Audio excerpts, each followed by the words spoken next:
Tuhan, shalom. Selamat pagi, ada sukacita pada pagi hari ini.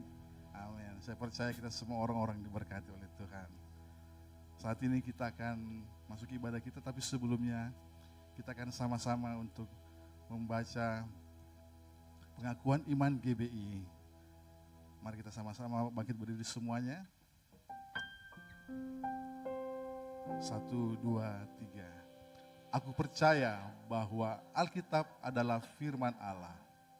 Allah yang esa itu Tritunggal adanya. Yesus yang lahir, mati, bangkit, naik ke surga adalah juru selamat, pengantara kita dan raja segala raja. Manusia berdosa harus bertobat dan beriman agar diampuni, dibenarkan dan dilahirkan baru, lalu dibaptis secara selam dan hidup suci. Bahasa roh adalah tanda awal baptisan Roh Kudus. Gereja melakukan perjamuan kudus dan meyakini kesembuhan ilahi. Tuhan Yesus akan datang kembali, ada kebangkitan tubuh, kerajaan 1000 tahun, hukuman kekal, dan hidup yang kekal. Puji Tuhan. Silakan duduk Bapak Ibu kembali. Kita akan berdoa menyerahkan jalan ibadah kita pada pagi hari ini. Terima kasih Tuhan Yesus.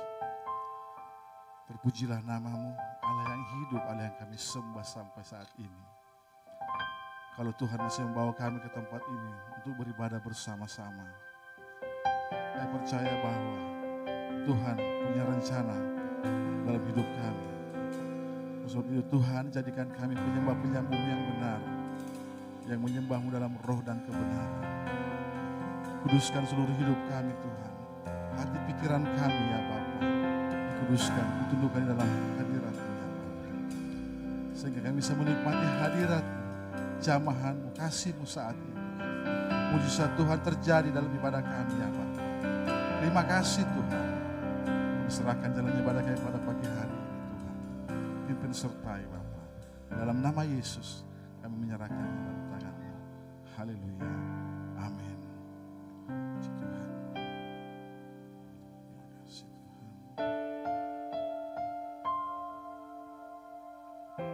Dengan segenap hati kami Tuhan yang menghadap hadirat-Mu.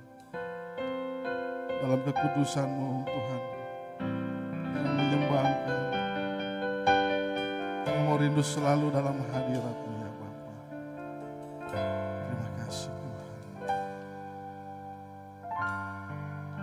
Dengan segenap hati, dengan segenap jiwa, dengan kekuatanku,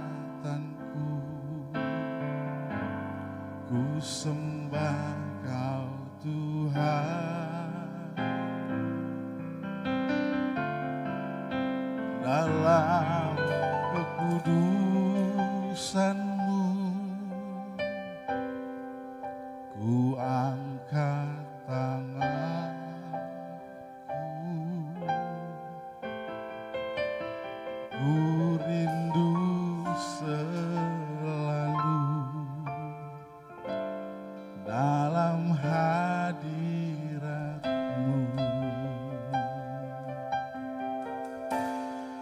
Sebab Engkau yang layak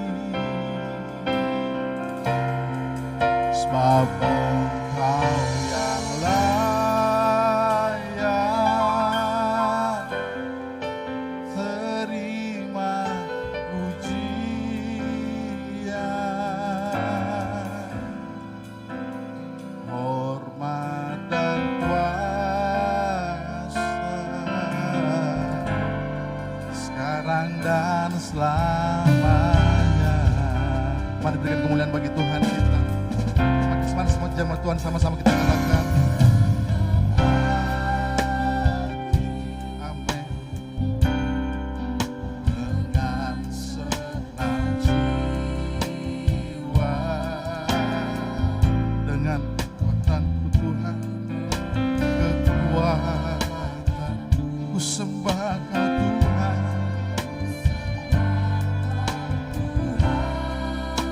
Dalam kekudusan-Mu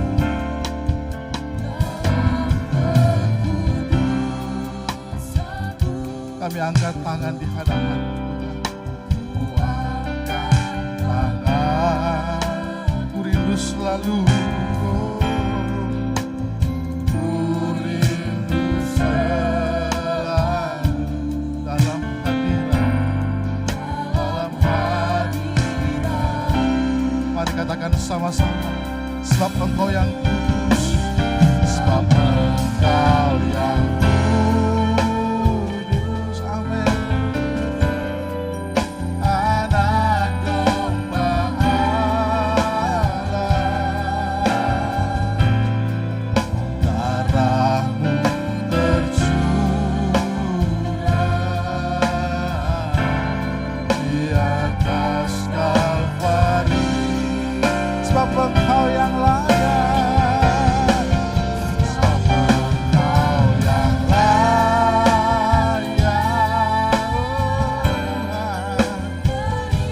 Terima pujian,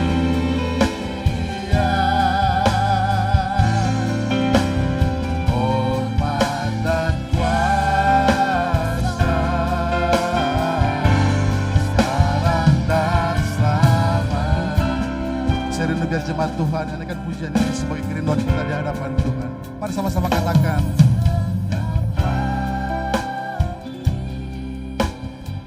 Dengan segenap jiwa, dengan kekuatan Tuhan, mau sembah Kau Tuhan.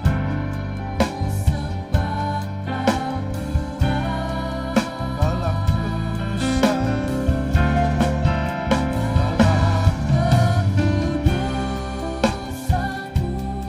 mari kita angkat tangan di hadapan Tuhan. Kita nyatakan, kami rindu Kau, selalu dalam hadirat. Mari sama-sama kita nyatakan di hadapan Tuhan, sebab Engkau yang kudus Tuhan.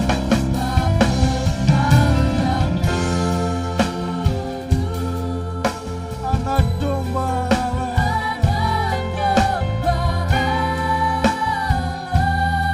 darah-Mu tercurah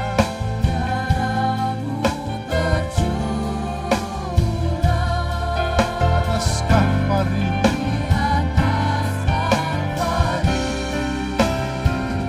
sebab hanya Engkau yang layak Tuhan.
telah tercurah bagi kami di atas Kalvari.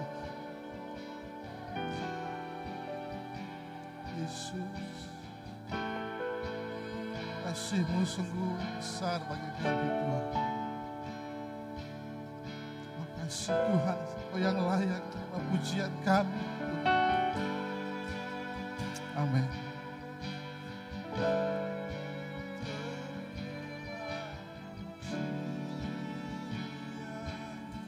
Hormat dan kuasa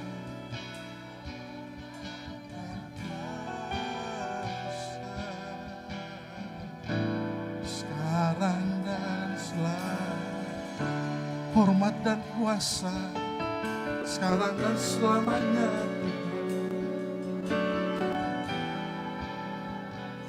Amin. Sekali lagi katakan, hormat dan kuasa. Makasih Tuhan. Hormat dan kuasa sekarang dan selamanya.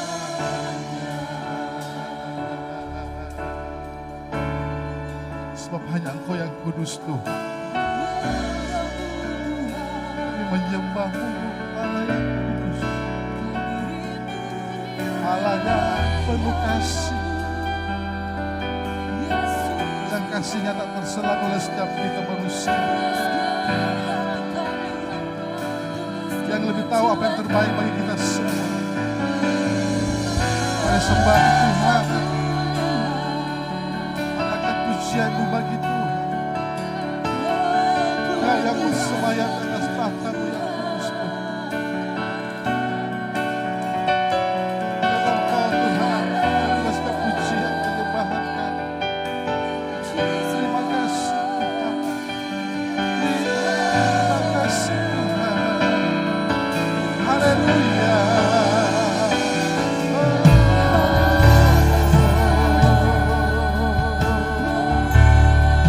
Kami bersyukur kepadamu, sebab kasih-Mu lebih dari hidup Tuhan. Rahmat-Mu selalu baru setiap hari bagi kami. Haleluya.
setia Tuhan. Yang Tuhan sudah nyatakan sampai saat ini. Penghujung tahun 2025 ini. Kita masih ada sampai saat ini yang tidak kurang saudara pun. Semua hanya karena kemurahan Tuhan. Mari renungkan kasih setia Tuhan. Mungkin banyak hal yang belum kita capai saat ini. Tetapi kita selalu ingat kasih Tuhan. Sebab Dia tetap Allah dalam hidup kita. Betapa dahsyat Engkau Tuhan. Menciptakan segala hal dalam hidup kami. Tuhan Yesus, terima kasih Tuhan. Kami menyembah Engkau Tuhan Yesus. Terima kasih Tuhan. Terima kasih ya Bapa.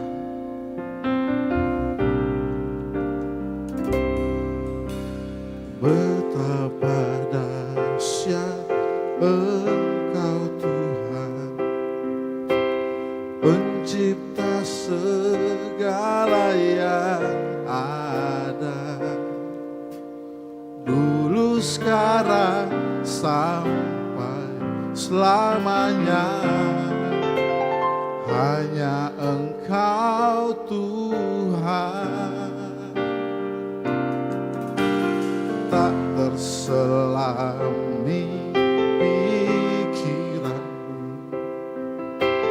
tak terukur panjang setiamu, dulu sekarang sampai selamanya. Hanya Engkau Tuhan. Mari kita nyatakan sama-sama. Ku sembah.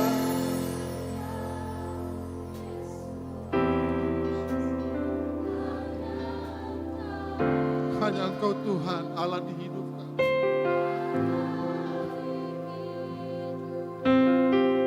Amin. Tiada yang lain Tuhan. Hanya Engkau ya Yesus. Selamanya kami Tuhan nyatakan Engkau Allah kami Yesus.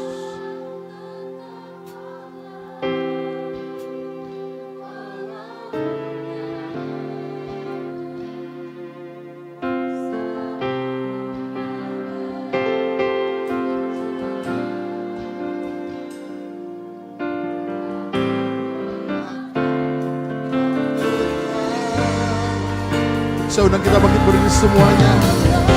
Mari kita nyatakan di hadapan Tuhan saat ini. Ku sembah Yesus. Hanya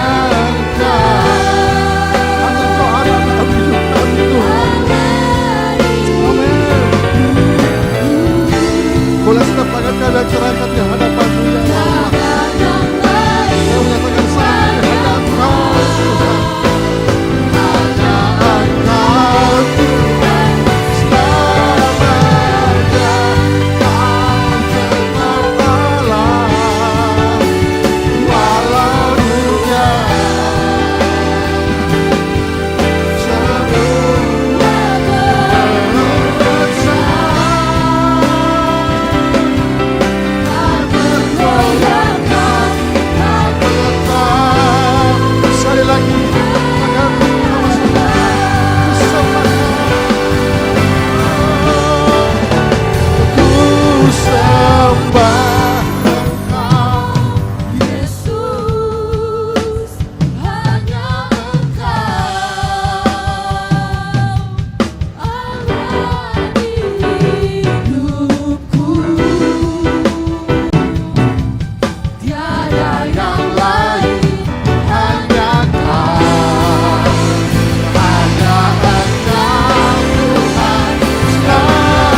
Kami siap bersorak bagi nama-Mu di dalam nama Yesus.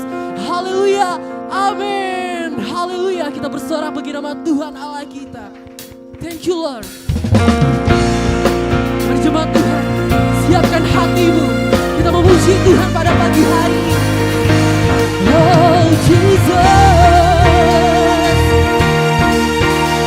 we worship you. Haleluya, kami menyembah-Mu Tuhan, kami memuji-Mu Tuhan. Terima kasih Tuhan.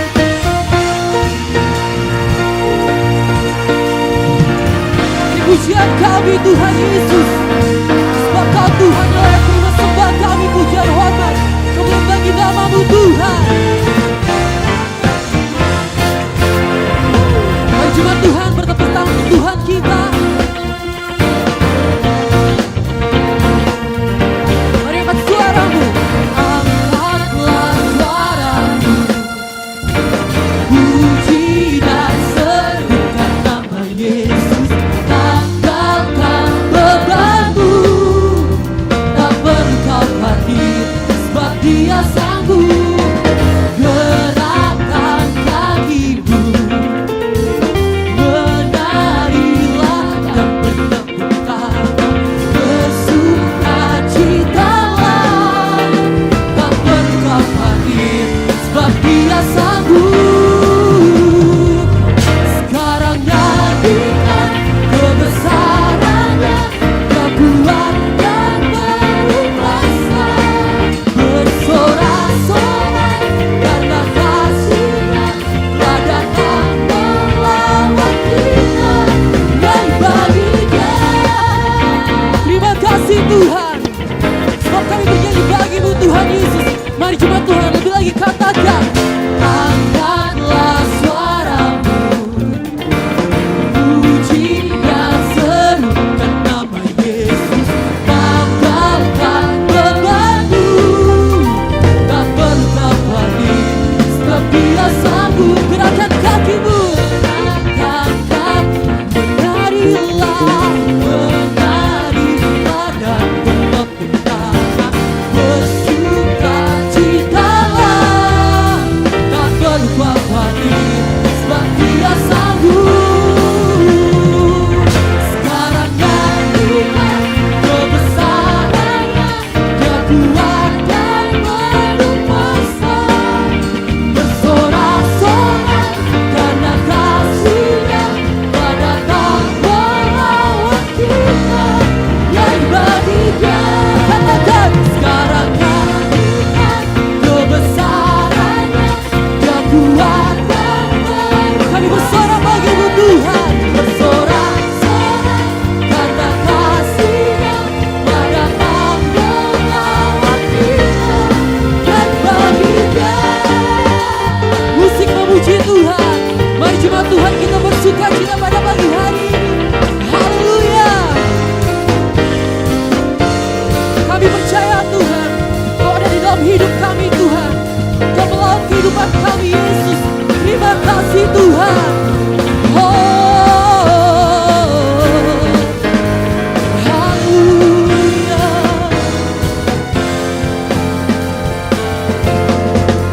Sekarang nyanyikan, mari jemaat Tuhan berangkat atas kepala. Kekuatan berkuasa, sorak bagi-Mu Tuhan, sorak karena kasih-Nya telah datang melawat kita yang bagi-Nya.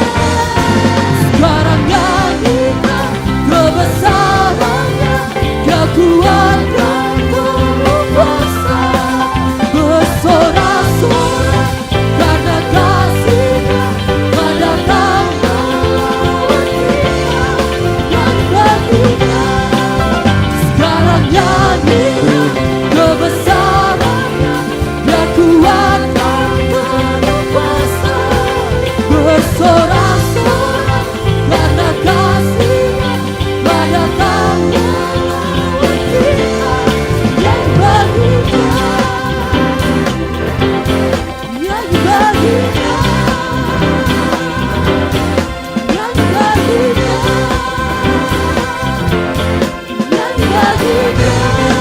Sekali katakan yang baginya. Haleluya. Kami bernyanyi bagi-Mu Tuhan, sorakan haleluya. Masih suka memuji Tuhan, amin. Saya rindu kita lihat kiri kanan kita. Katakan, Yesus sudah sukacita kita semua, amin. Haleluya. Masalah tak berkesudahan, amin. Mari sama-sama bertepuk tangan dalam hadapan Tuhan.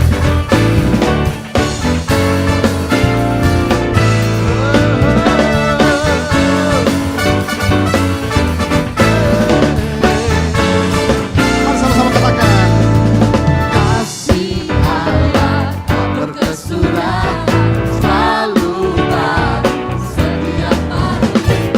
Rahmat-Nya tak pernah berakhir. Saya boleh katakan, kasih Allah tak berkesudahan selalu baru setiap hari. Amin. Rahmat-Nya tak pernah berakhir. Katakan apa? Seumur hidup dengan sukacita. Dengan sukacita ku dan menari, dengan sorak-sorai memuji. Amin. Ku naikkan pujian, haleluya. Nyanyi bagi Dia Sang Raja, nyanyi bagi Dia Sang Raja.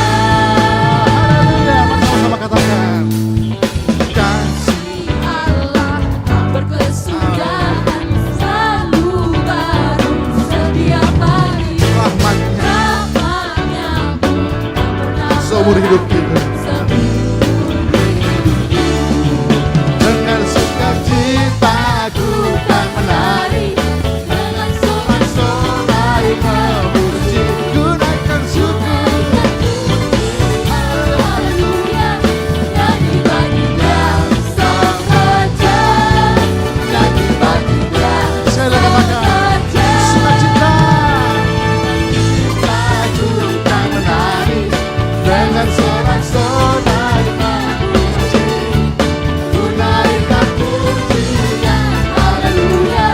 Nyanyi bagi Dia Sang Raja, nyanyi bagi Dia Sang Raja.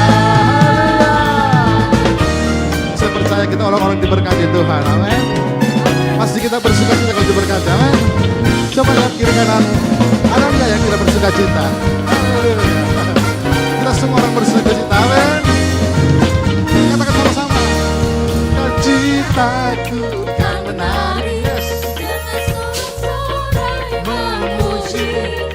Ku naikkan pujian, Haleluya. nyanyi bagi Dia. Nyanyi bagi Dia Sang Raja. Sekali lagi katakan, dengan sukacita, dengan sukacitaku kan menari, yes. Dengan sorak-sorai memuji. ku naikkan pujian, Haleluya. nyanyi bagi Dia. Bagi Dia Sang Raja, nyanyi bagi Dia. Sekali lagi katakan, dengan sukacita ku kan menari, dengan sorak-sorai memuji. Mari kita bersukacita pada pagi ini. haleluya. Nyanyi bagi Dia Sang Raja. Nyanyi bagi Dia. Saya katakan, nyanyi bagi Dia Sang Raja selamanya.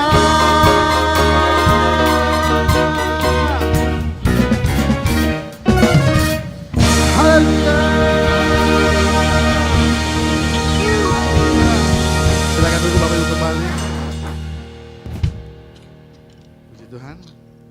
Saat ini kita akan membaca bersama-sama katekismus untuk pelayan Tuhan yang akan membacakan, bertugas, dipersilakan.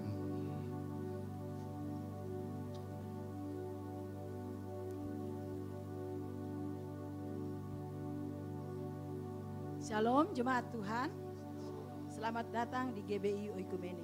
Katekismus minggu ini terdapat satu pertanyaan yang sama dengan minggu lalu. Pertanyaan akan saya bacakan dan jawaban akan kita baca bersama-sama. Pertanyaannya, apakah ada bukti-bukti Trinitas dalam Perjanjian Baru? Mari kita baca bersama-sama jawabannya. 3, 2, 1. Kutipan dari Nabi Yesaya tentang hamba Tuhan yang dipilih. Dalam formula ucapan berkat, janji tentang Roh Kudus yang diutus Allah, salam kepada jemaat, persekutuan firman yaitu Yesus dengan Allah, janji tentang penolong yaitu Roh Kudus, janji tentang penghibur, Roh Allah yang membangkitkan Yesus, pengakuan Paulus tentang panggilannya. Demikian katekismus minggu ini. Tuhan Yesus memberkati. Puji Tuhan, buat anak jemaat Tuhan yang membawa anak sekolah minggu bisa membawa anaknya ke lantai 1 ke ruang Daud. Di sana akan dibimbing oleh guru-guru sekolah minggu. Saatnya kita akan mendengarkan firman Tuhan. Biar kita mempersiapkan hati kita, hidup kita untuk mendengar suara Tuhan pada saat ini. Terima kasih Tuhan.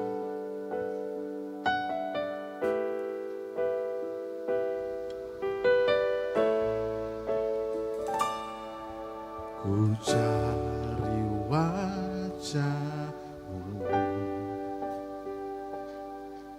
temukan kasih-Mu. Kau bukan Tuhan yang jauh dariku.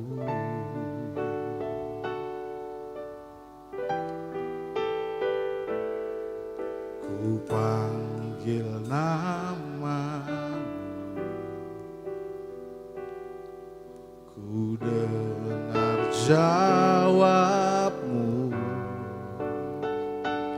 Kau Tuhan yang selalu dengar seruan hatiku. Sungguh indah Kau Tuhan, penuh kasih dan sayang. Kau tempat penghiburan bagi setiap hati yang terluka. Sungguh indah Kau Tuhan, menara perlindungan. Kau sumber kekuatan bagi semua orang yang membutuhkan. Mari jemaat Tuhan sama-sama kita naikkan pujian ini. Cari wajah-Mu, Amin. temukan kasih-Mu. Kau bukan Tuhan yang jauh dariku.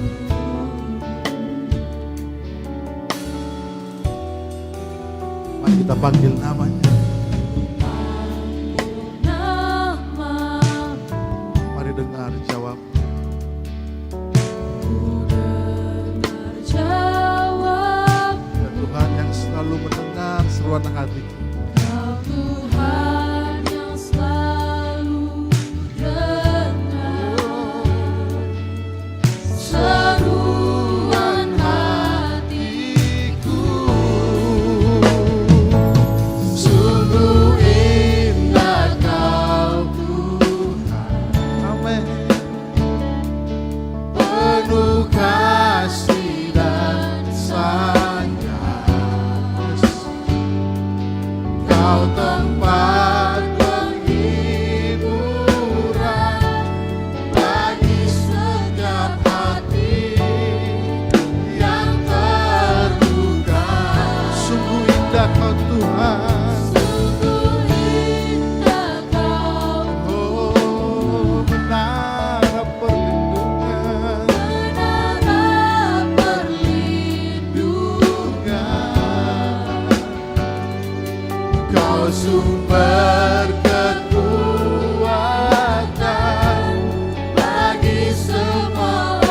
undang mari jemaat Tuhan kita bangkit berdiri semuanya.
Sumber kekuatan, katakan sumber kekuatan.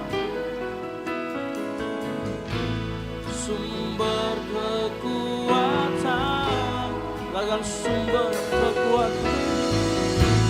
Sumber kekuatan bagi semua orang yang membutuhkan.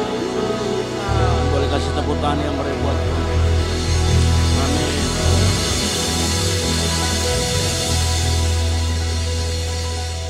Bapa di surga, kami yakin pagi hari ini dan sepanjang hidup kami, Engkau yang menjadi sumber kekuatan dalam kami menjalani kehidupan kami, Tuhan.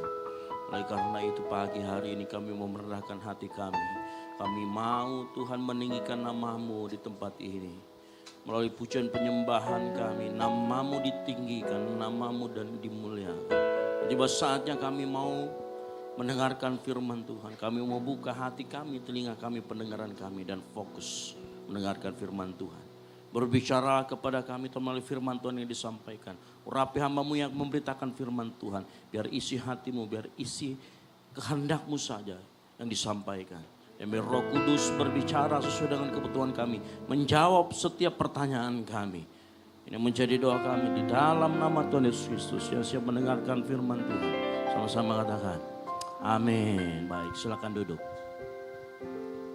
Shalom. Puji Tuhan, ini minggu pertama di bulan Desember. Dan saya yakin anugerah Tuhan juga luar biasa. Kalau kita mengingat kembali, mungkin waktu terasa begitu cepat. Yang setuju katakan amin. Itu ya, kita sudah tidak terasa, kita sudah masuk bulan Desember. Dan puji Tuhan, kemarin di Natalan kita sudah merayakan Natal dan semua berjalan dengan baik. Semuanya berjalan dengan rencana. Ya, tentunya kita semua sudah memberikan yang terbaik, betul? Ya, tenaga, upaya, materi, dana, semuanya kita sudah kasih yang terbaik. Nah, kita juga punya masih banyak kekurangan, tapi saya yakin hanya Tuhan yang sempurna. Dan kekurangan kita tidak mengurangi sukacita kemarin kita waktu kita merayakan Natal bersama-sama dengan seluruh umat Tuhan yang hadir kemarin ya. Dan puji Tuhan saya mengucapkan terima kasih kepada jemaat Tuhan yang sudah mendukung. Ya, yang sudah mendukung kemarin baik itu dana, tenaga dan apapun juga. Dan saya yakin sedikit pun bantuan itu mungkin hanya, nggak banyak di bantuan saya, nggak, no. Semua yang Bapak Ibu lakukan, doa di rumah, doa bersama dan lain sebagainya, itu berarti banyak buat kami. Karena kita tidak tahu apa yang terjadi di dalam roh sana. Tapi saya yakin Tuhan perhitungkan setiap doa-doa kita, setiap usaha tenaga kita untuk memuliakan nama Tuhan. Yang setuju katakan amin. Baik, pagi hari ini kita akan membahas tema dengan judul bebas dari iri hati dan kepahitan. Nanti kita akan membaca dalam Filipi 4 ayat 4 sampai dengan ke-7. Nah, di gereja kita di tempat ini kita masih firm untuk mengikuti tema dari GBI. Termasuk ayatnya, jadi bukan saya yang mencari ayat ini tema dari GBI, diberikan ayatnya, bahkan ada outline-nya, tapi kadang-kadang memang saya agak modifikasi sedikit outline-nya, dan kita melihat apa yang Tuhan mau sampaikan melalui kita. Jadi saya kalau diundang khotbah itu lebih suka kalau ditentukan judulnya, dikasih tahu ayatnya ini Pak, gitu ya, ketimbang kita harus nyari-nyari lagi gitu. Nah baiklah, kita akan membaca bersama-sama, mari kita buka dalam Filipi 4, ayat 4 sampai dengan yang ke-7. Kita buka sama-sama Filipi 4. Ya. Filipi 4 ayat 4 sampai dengan yang ke-7. Yang sudah ketemu boleh katakan amin. Saya jemput jemaat Tuhan bangkit berdiri. Saya akan membaca ayat yang genap, Bapak Ibu Saudara sekalian. Ayat yang ganjil, ayat ke-7. Kita akan baca bersama-sama. Demikian firman Tuhan Filipi 4 ayat 4 sampai dengan yang ke-7. Bersukacitalah senantiasa di dalam Tuhan. Sekali lagi kukatakan bersukacitalah. Ayat yang kelima.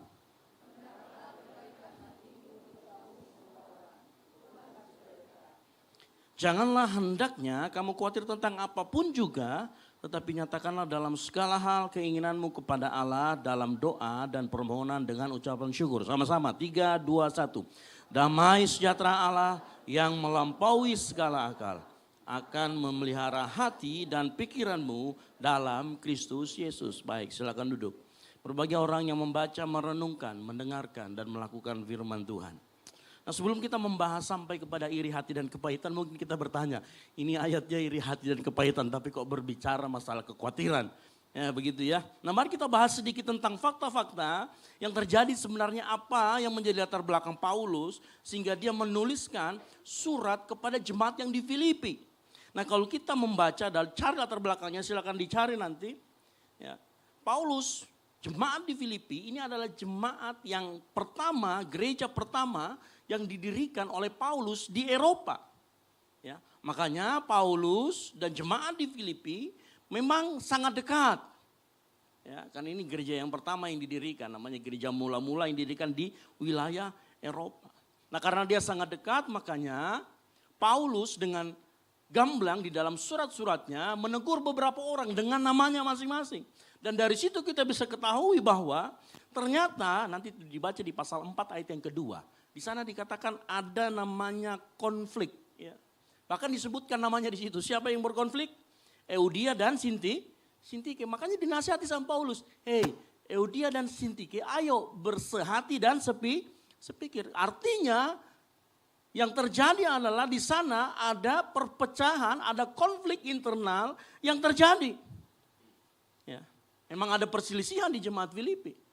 Dan kalau kita mau jujur, sepanjang bulan Desember gereja-gereja juga banyak konflik-konflik internal. Gara-gara perayaan Natal. Betul apa betul? Ya.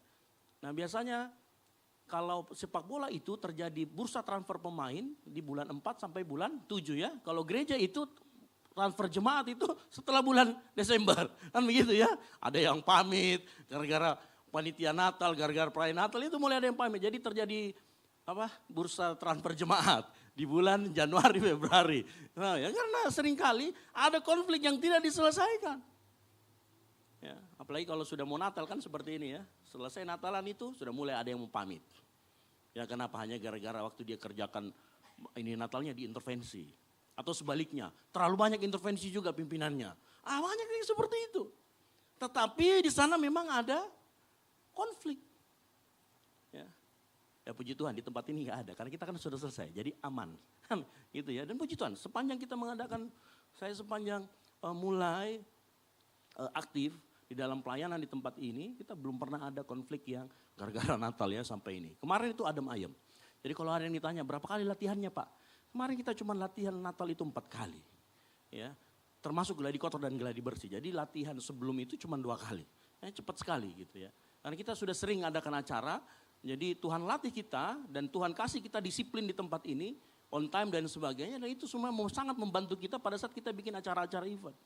Dia sehingga meminimalisir yang namanya konflik. Ya. Makanya saya yakin dan percaya begini loh. Bukan hanya hati yang diubahkan kadang-kadang. Kita perlu juga memperbaiki sistem-sistem yang ada sehingga mengurangi gesekan satu sama lain. Yang mengerti katakan amin. Ya tidak cukup juga hanya menjaga hati. Kadang-kadang kita juga perlu bangun sistem yang bagus, yang baik, yang disiplin. Supaya mengurangi. Ini fakta yang pertama. Yang kedua, ternyata kalau kita lihat, kalau kita perhatikan di ayat yang ke-6, uniknya begini. Ada perkataan jangan hendaknya kamu khawatir. Artinya kalau dikatakan jangan khawatir berarti ada yang khawatir. Nah kalau kita mencari tahu latar belakangnya, jemaat di Filipi, jemaat mula-mula, gereja mula-mula di sana, itu bukan orang-orang yang kaya. Dan uniknya mereka berani mengambil bagian di dalam pelayanan Paulus. Nah kalau kita membaca nanti surat Filipi ini, ya, bahkan di ayat 10 sampai 20, Paulus berterima kasih buat pemberian dari jemaat Filipi. Nah saya yakin kalau kita melihat, ternyata di sana juga ada kekhawatiran masalah ekonomi. Waktu Paulus berkata jangan khawatir, itu bukan untuk orang yang tanpa masalah. Mereka sudah menghadapi masalah-masalah ekonomi. Ya. Nah saya mau kasih tahu begini Bapak Ibu Saudara sekalian. Kekhawatiran itu nyata adanya. Yang setuju katakan amin. Bahkan Tuhan sengaja kasih kita rasa waspada. Waspada itu kan ada khawatir ya. Khawatir yang berlebih itu jadi kecemasan berlebih. Anxiety nama bahasa Inggrisnya. Itulah yang bahaya. Tapi sebenarnya Tuhan memberikan kita rasa waspada supaya kita gak gampang ditipu. Ya ada investasi bodong. Kita punya rasa waspada loh. Kok janjinya terlalu manis. Waspada yang muncul. Itu gak ada masalah. Ya. Perasaan waspada Tuhan taruh supaya kita bisa betul-betul melihat kalau memang ada potensi yang namanya potensi di sana, potensi yang bisa membuat kita hancur, yang membuat kita nanti jungkir balik. Ya. Nah makanya nanti kalau kita membaca di ayat yang ke-6, Tuhan itu dia akui kita punya namanya kekhawatiran. Dan Tuhan tidak bicara melalui firman Tuhan yang disampaikan Paulus di surat Filipi ini. Tuhan gak bicara, oh kamu abaikan saja rasa khawatir. No, bukan. Tuhan mau semua kekhawatiran kita belokkan di dalam doa dan permohonan. Makanya dikatakan jangan kamu khawatir. Kamu khawatir, berdoa dan naikkan permohonan. Bukan kita sangkali kekhawatiran kita. Loh, Bapak Ibu Saudara sekalian, waktu kita mau bikin acara Natal, saya punya kekhawatiran itu begini. Teman-teman kita yang pelayanan, saya larang untuk pulang setelah ada di hotel. Kenapa? Saya khawatir begitu mereka pulang, jalanan macet, mereka buru-buru. Dan kalau mereka buru-buru, Pak Gojek kasih cepat dulu, mau ke Natalan. Hal yang apa? Bisa terjadi kecelakaan. Loh, apa itu gak khawatir sebagai pemimpin? Itu khawatir. Itu bentuk kekhawatiran, itu bentuk kecemasan. Tetapi, nah di tempat ini kita punya kebiasaan, beberapa hari sebelum kita akan doa bersama. Kita akan urapi semua pelayan, kita tutup bungkus semua pelayan dan kuasa Roh Kudus. Supaya kalau ada kegiatan, ada anasir-anasir jahat, oknum-oknum yang mau mengganggu orang ini, ya kuasa Tuhan melingkupi. Itu kenapa? Karena kita khawatir. Dan kita bawa dalam doa. Makanya dengar baik, kalau engkau khawatir jangan disangkali. Jangan sampai itu peringatan supaya kita hati-hati mengambil keputusan. Yang benar adalah bawa itu ke dalam doa. Halo, jangan ditekan, jangan diabaikan. Justru dari situ kita bisa tahu. Oh, kita disuruh untuk mikir, kita disuruh untuk hati-hati, kita disuruh untuk waspada. Ya, nah, coba perhatikan ini. Nyatakanlah dalam segala hal keinginanmu kepada Allah dalam apa? Doa dan permohonan. Ya. Ini biar kita jelas dulu. Karena banyak orang yang mengajarkan. Oh jangan khawatir, artinya tidak boleh khawatir sama sial. No. Tuhan bicara. Harus kita belokkan ke dalam doa dan permohonan. Makanya menyerahkan kekhawatiran kepada Tuhan. Maka Filipi 4 ayat 7 yang terjadi. Apa yang terjadi? Damai sejahtera Allah melampaui segala akal yang memelihara hati dan pikiran. Itu yang terjadi. Kalau kita bisa membawa segala kekhawatiran, kecemasan kita di bawah kaki Tuhan. Kita merendahkan diri di hadapan Tuhan. Itu yang terjadi. Ya, bukan menyangkali khawatir kita. Bawa di dalam doa. Karena seringkali kekhawatiran itu muncul ya di diri kita saja. Makanya saat kita berdoa kan saat kita berdoa yang berubah kadang-kala bukan keadaan, tetapi hati kita, cara pandang kita, kacamata kita yang berubah. Yang mengerti katakan amin. Kacamata kita yang berubah. Siapa di sini yang jauh orang tuanya ada di Sumatera? Atau ada kerabatnya dan belum sampai saat ini belum dihubungin? Khawatir enggak? Khawatir. Betul ya? Teman-teman kita banyak loh. Kemarin minggu lalu ada yang minta didoakan sama saya, Kak. Kejadian di Bandang itu keluarga saya belum bisa dihubungi sampai sekarang. Saya doakan. Ya. Nah ini yang benar. Membawa segala permasalahan kita ke dalam tangan Tuhan dengan doa dan permohonan. Nah kalau kita sudah lakukan itu, maka itu yang terjadi. Damai sejahtera Allah memelihara hati dan pikiran. Itu penawarnya. Damai sejahtera Allah. Nah tapi saya mau kita melihat lagi ke bagian yang lain. Nah dari ayat ini di Filipi 4 ayat 7 kita mengerti bahwa yang dipelihara itu hati dan pikiran. Betul ya? Hati dan pikiran. Manusia itu terdiri dari 3, tubuh, jiwa, dan roh. Nah bagian yang paling rentan diserang sama penyakit adalah bagian jiwa. Betul? Di mata terhadap pikiran, terdapat pikiran, perasaan, dan kehendak. Nah jiwa kita itu rentan sekali dihantam, diserang berbagai penyakit kejiwaan. Termasuk tadi, takut, betul ya? Khawatir, curiga berlebihan, segala sesuatu yang berlebihan. Ya. Itu disebut dengan area jiwa. Dan kalau kita mau jujur, ya, jiwa kita, pikiran kita, hati kita, di tempat ini juga seringkali muncul yang namanya iri hati dan kepahitan. Betul atau tidak? Halo? Ya, benar ya? Di tempat inilah yang dikatakan Tuhan akan pelihara hati dan pikiran kalau damai sejahtera itu muncul. Di tempat itulah juga seringkali muncul yang namanya iri hati dan kepahitan. Oleh karena itu pagi hari ini kita perlu belajar iri hati dan kepahitan. Karena ini adalah bagian di mana seringkali penyakit jiwa kita itu diserang. Yang mengerti katakan amin. Ya. Ini kita perlu belajar. Kenapa? Karena ada banyak orang yang dimulai dari penyakit jiwa berubah menjadi kanker. Betul? Berubah menjadi apa? Sakit penyakit yang lain. Loh, jangan salah Bapak Ibu. Dari jiwa bisa muncul penyakit asam urat. Oh enggak percaya. Coba, di dalam jiwa itu ada pikiran, perasaan, dan kehendak. Kalau kehendakmu makan babi terus tiap hari, asam urat enggak? Oh, asam urat. Iya, munculnya dari hati, dari jiwa, betul? Ya, ya itu juga teguran buat saya sudah termasuk yang di situ ya. Kalau makan babi itu luar biasa. Dari perut, pipi, lidah, telinga. Ya, di beranda saya sering muncul itu loh. Babi panggang mangklan. Ternyata dia di Bali, tapi bisa dikirim. Dari kemarin hati saya itu, mau sekali saya kirim, mau sekali saya coba ini, mau sekali saya kirim. Puji Tuhan belum sampai sekarang belum check out. Itu ya. Jangan salah. Dari hati kita timbul berbagai macam. Makanya Amsal 14 ayat 30 berkata begini. Hati yang tenang menyegarkan tubuh. Tetapi iri hati membusukkan tulang. Oh permasalahannya ada di sini nih.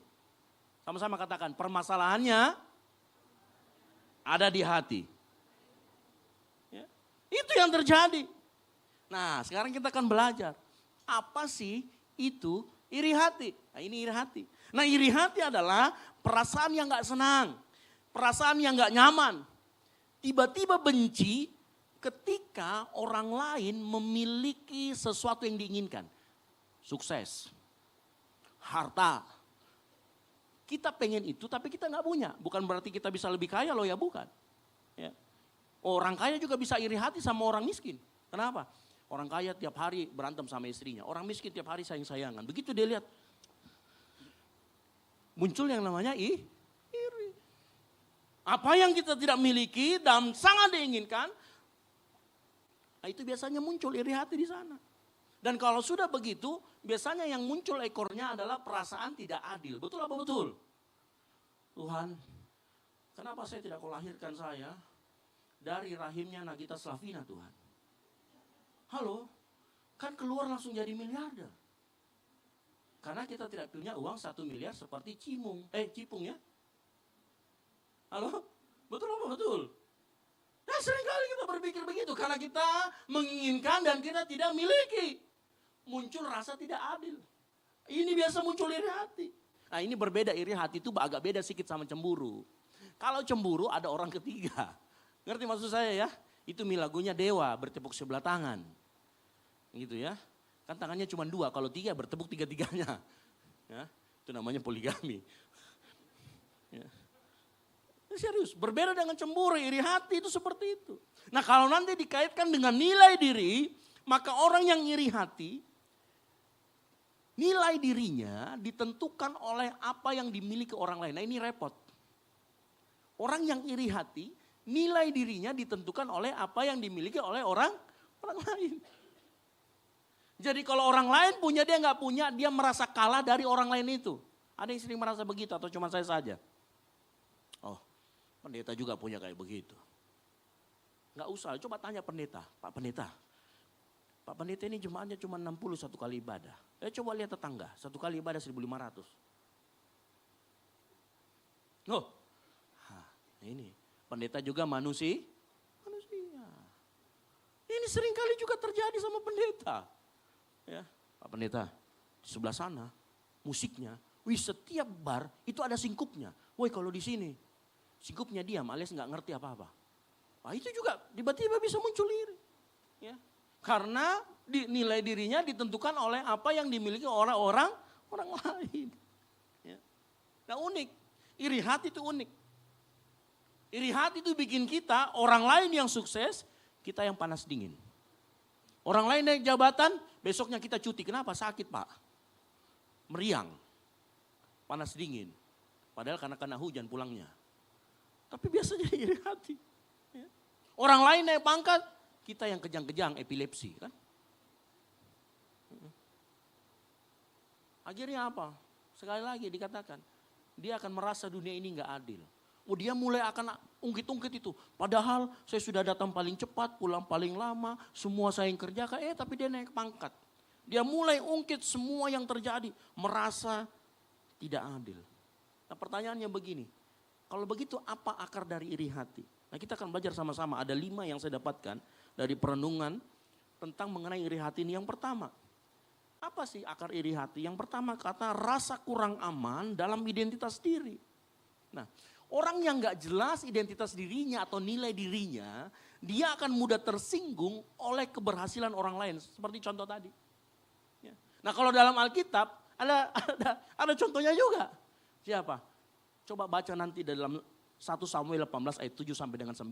Cerita tentang Saul dan Daud. Ya, kalau di cerita itu ketika rakyat menyanyikan Saul mengalahkan beribu-ribu tapi Daud berlaksa. Saya mau tanya, Daud di situ menyerang Saul enggak? Enggak loh. Ini sama-sama berhasil semuanya. Sama-sama dalam kemenangan. Tapi apa? Siapa yang panas? Daud sih aman-aman aja. Yang panas Saul. Ya. Daud enggak bikin gerakan tambahan. Daud enggak bikin pasukan tambahan. Daud enggak bikin pasukan elitnya sendiri. Tapi Saul bisa begitu panas. Ya. Makanya manifestasi ciri-ciri orang yang identitasnya kurang aman seperti Saul ini, dia mudah tersinggung kalau orang lain dipuji. Ya. Orang lain dipuji, dia hatinya berkata, kenapa bukan saya dipuji? Padahal kan saya sama-sama berhasil.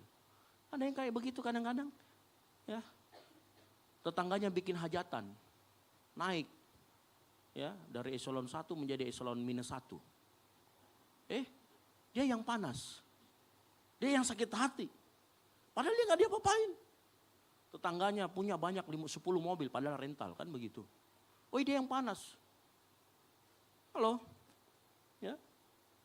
Ciri-ciri orang yang sini gampang tersinggung. Berkata kenapa bukan saya Tuhan. Dan pada saat orang lain merayakan keberhasilan, hatinya terus terasa sakit. Ini sama kayak Saul. Spirit of Saul ini ada. Ini akarnya kenapa? Enggak aman dalam identitas dirinya. Ya. Sehingga dia mencoba mencari, tidak boleh ada orang yang berhasil dari dia.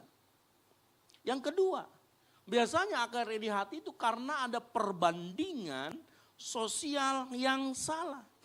Nah, orang yang seperti ini, biasanya orang ini logika berpikirnya agak aneh. Nah, dia punya logika begini nih. Kalau dia naik, berarti saya tuh turun. Padahal kamu tetap di tempat. Dia hanya yang naik. Kadang-kadang orang yang seperti ini, pola pikirnya adalah pola pikir kompetisi. Makanya gampang iri. Ya. Padahal kan kalau orang naik, belum tentu kita turun. Kan bisa aja juga kita naik, cuman dia lebih jauh lompatannya, kan begitu. Sama-sama naik. Cuman karena perbandingan yang salah, kita salah cara berpikirnya, kita kemudian jatuhin. Nah kalau di Alkitab ada juga contohnya. Siapa itu? Yusuf. Sama saudara-saudaranya. Karena Yusuf lebih dikasihi, saudara-saudaranya berpikir begini, oh berarti saya nggak dikasihi dong. Oh berarti saya nggak benar dong. Yusuf akhirnya apa? Berujung kepada Yusuf dibuang ke sumur. Lalu dijual ke pedagang-pedagang di Mesir. Lalu sampailah ke rumah Potifar. Ini juga terjadi. Ya. Pola pikir, kalau dia yang dapat berarti saya kehilangan. Itu yang terjadi. Seringkali kita juga seperti itu. Kita berpikir dengan pola perbandingan sosial yang salah. Makanya coba nanti baca nih. Karena iri hati bapak-bapak leluhur kita menjual Yusuf ke tanah Mesir.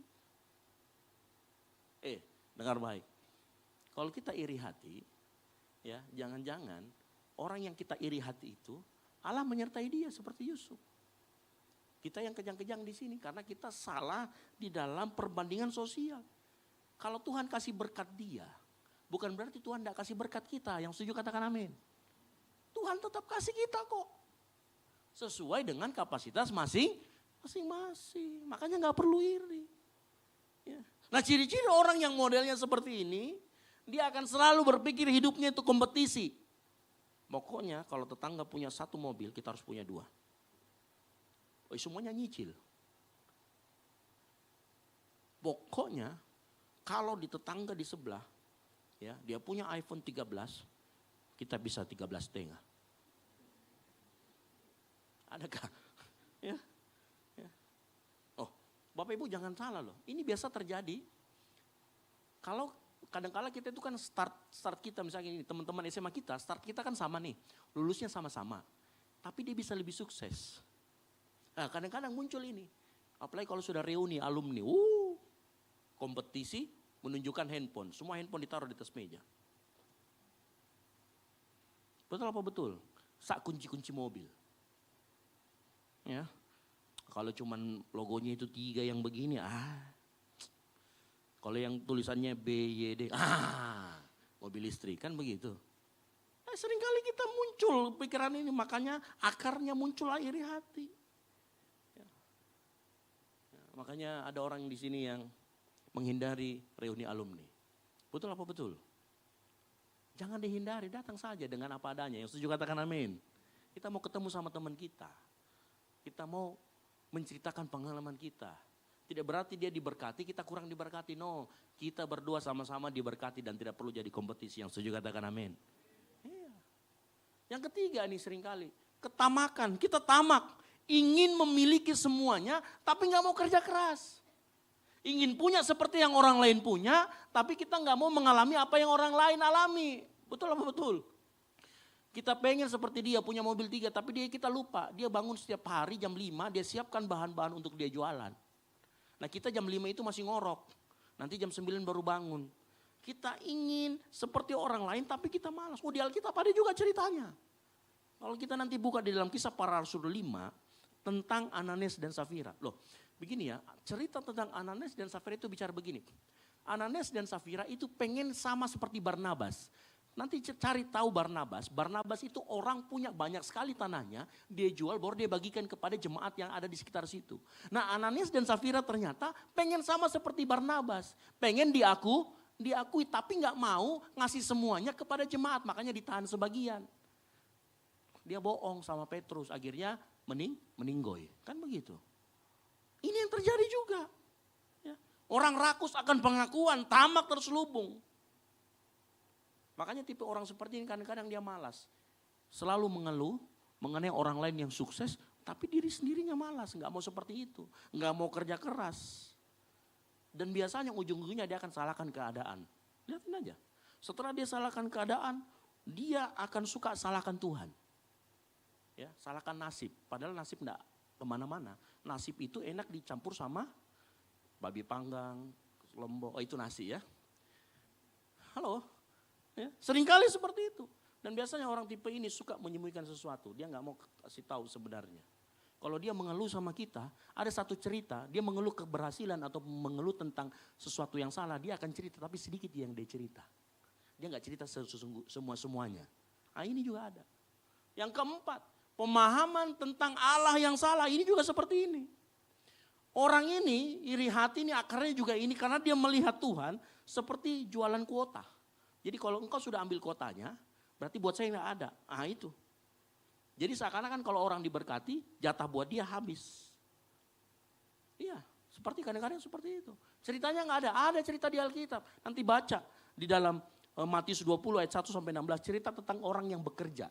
Jadi ada seorang tuan yang manggil orang pekerja, ya ada yang bekerja satu harian, ada yang mulai jam 9, ada yang mulai jam 12, ada yang mulai jam 3, ada yang mulai jam 5. Nah ternyata semuanya dapat upah yang sama. Nanti dia cerita, kenapa kau iri? Iri hatikah engkau karena aku murah hati?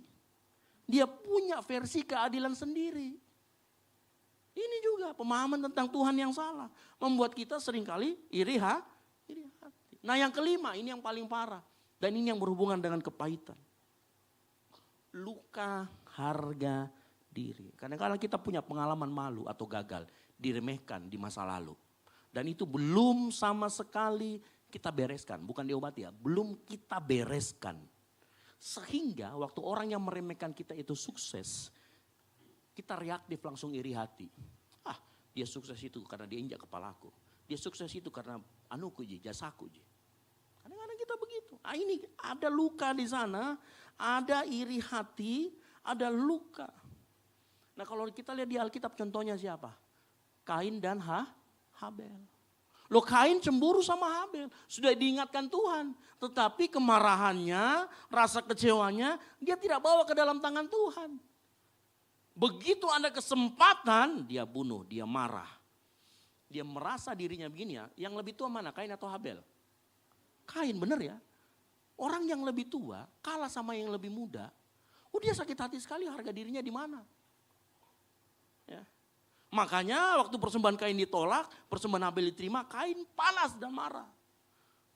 Harga dirinya sebagai kakak yang tertua disakiti. Ya. Tuhan sudah ingatkan, hati-hati. Iblis sudah siap-siap itu loh. Kamu harus marah. Betul-betulan.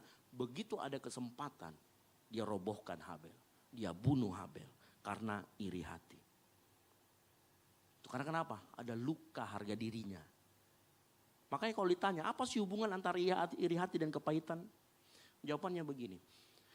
Orang yang hidup dalam kepahitan ternyata lebih mudah menjadi orang yang iri hati. Dan orang yang selalu iri hati karena kepahitan, dia akan selalu mencoba untuk balas dendam. Saya ulangi lagi.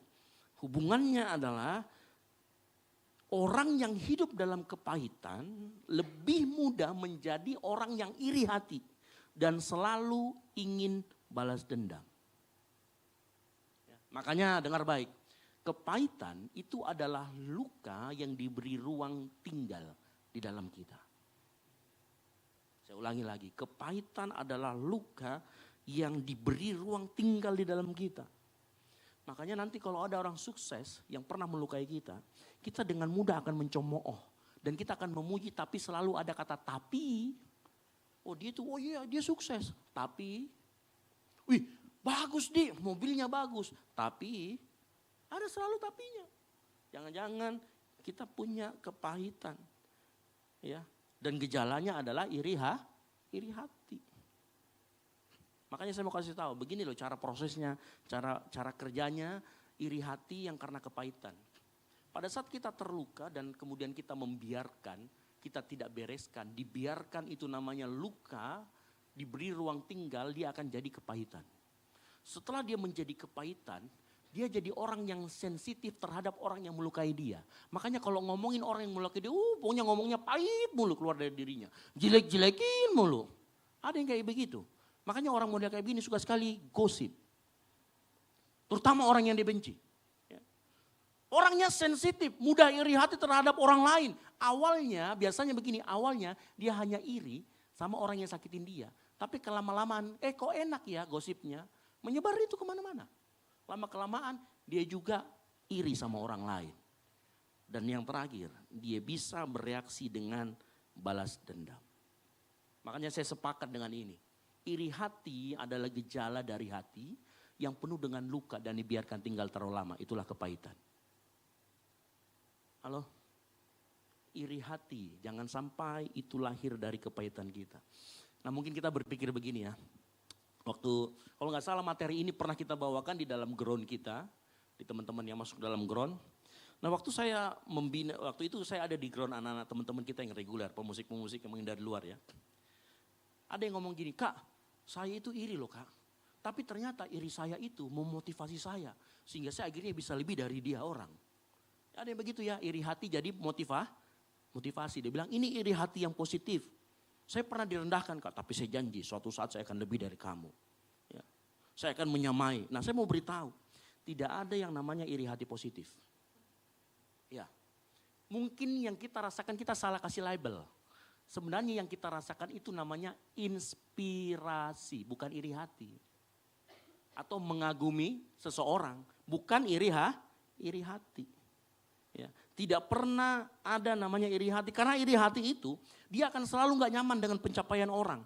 Dia akan merasa kurang rasa diri dan dia selalu gak pernah merasa adil. Dia selalu ingin memiliki apa yang orang lain inginkan. Ya. Dan kalau kita ngomong begini, logikanya begini, kalau suatu saat saya sudah melebihi dia, lalu apa?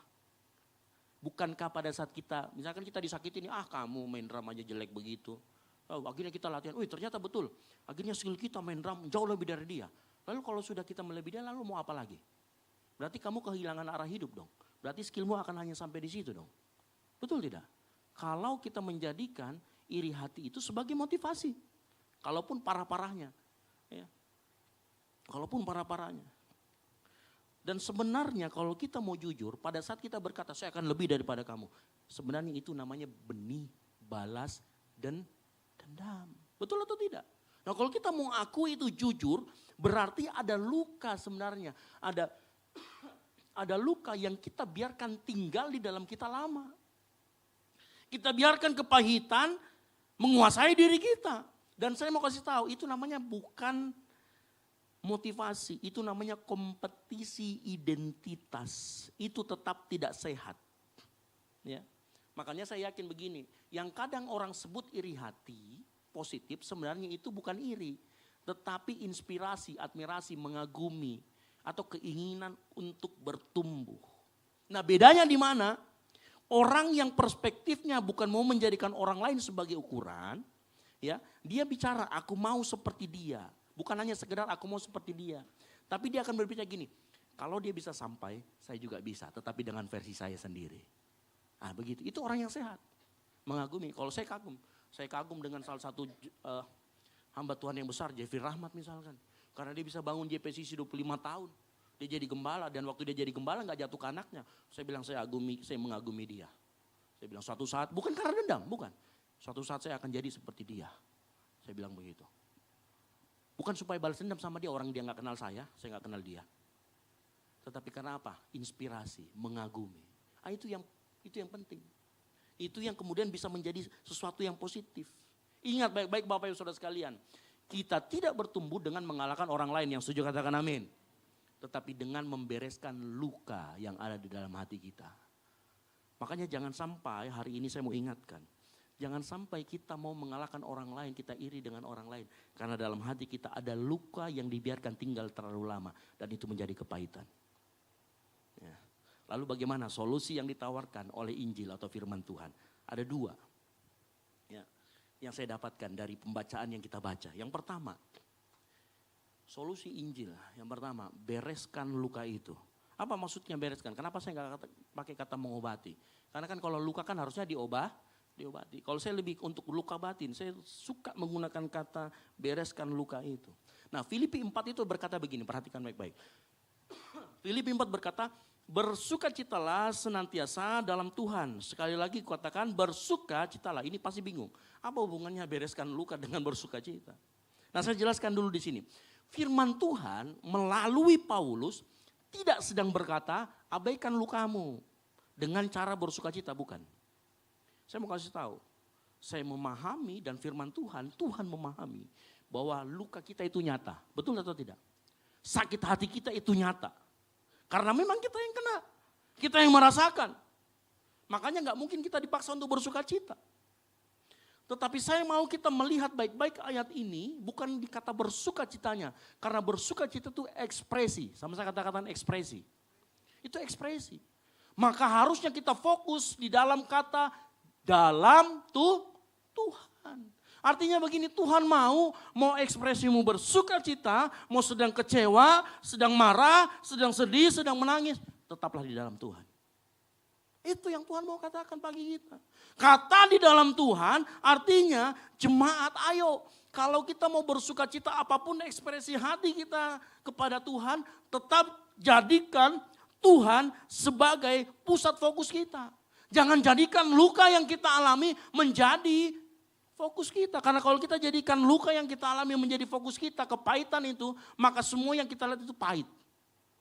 Maka kacamata yang kita pakai itu kacamata gelap. Bayangkan kalau saya pakai kacamata riben di sini, mendung terus. Betul atau tidak? Harusnya kita buka.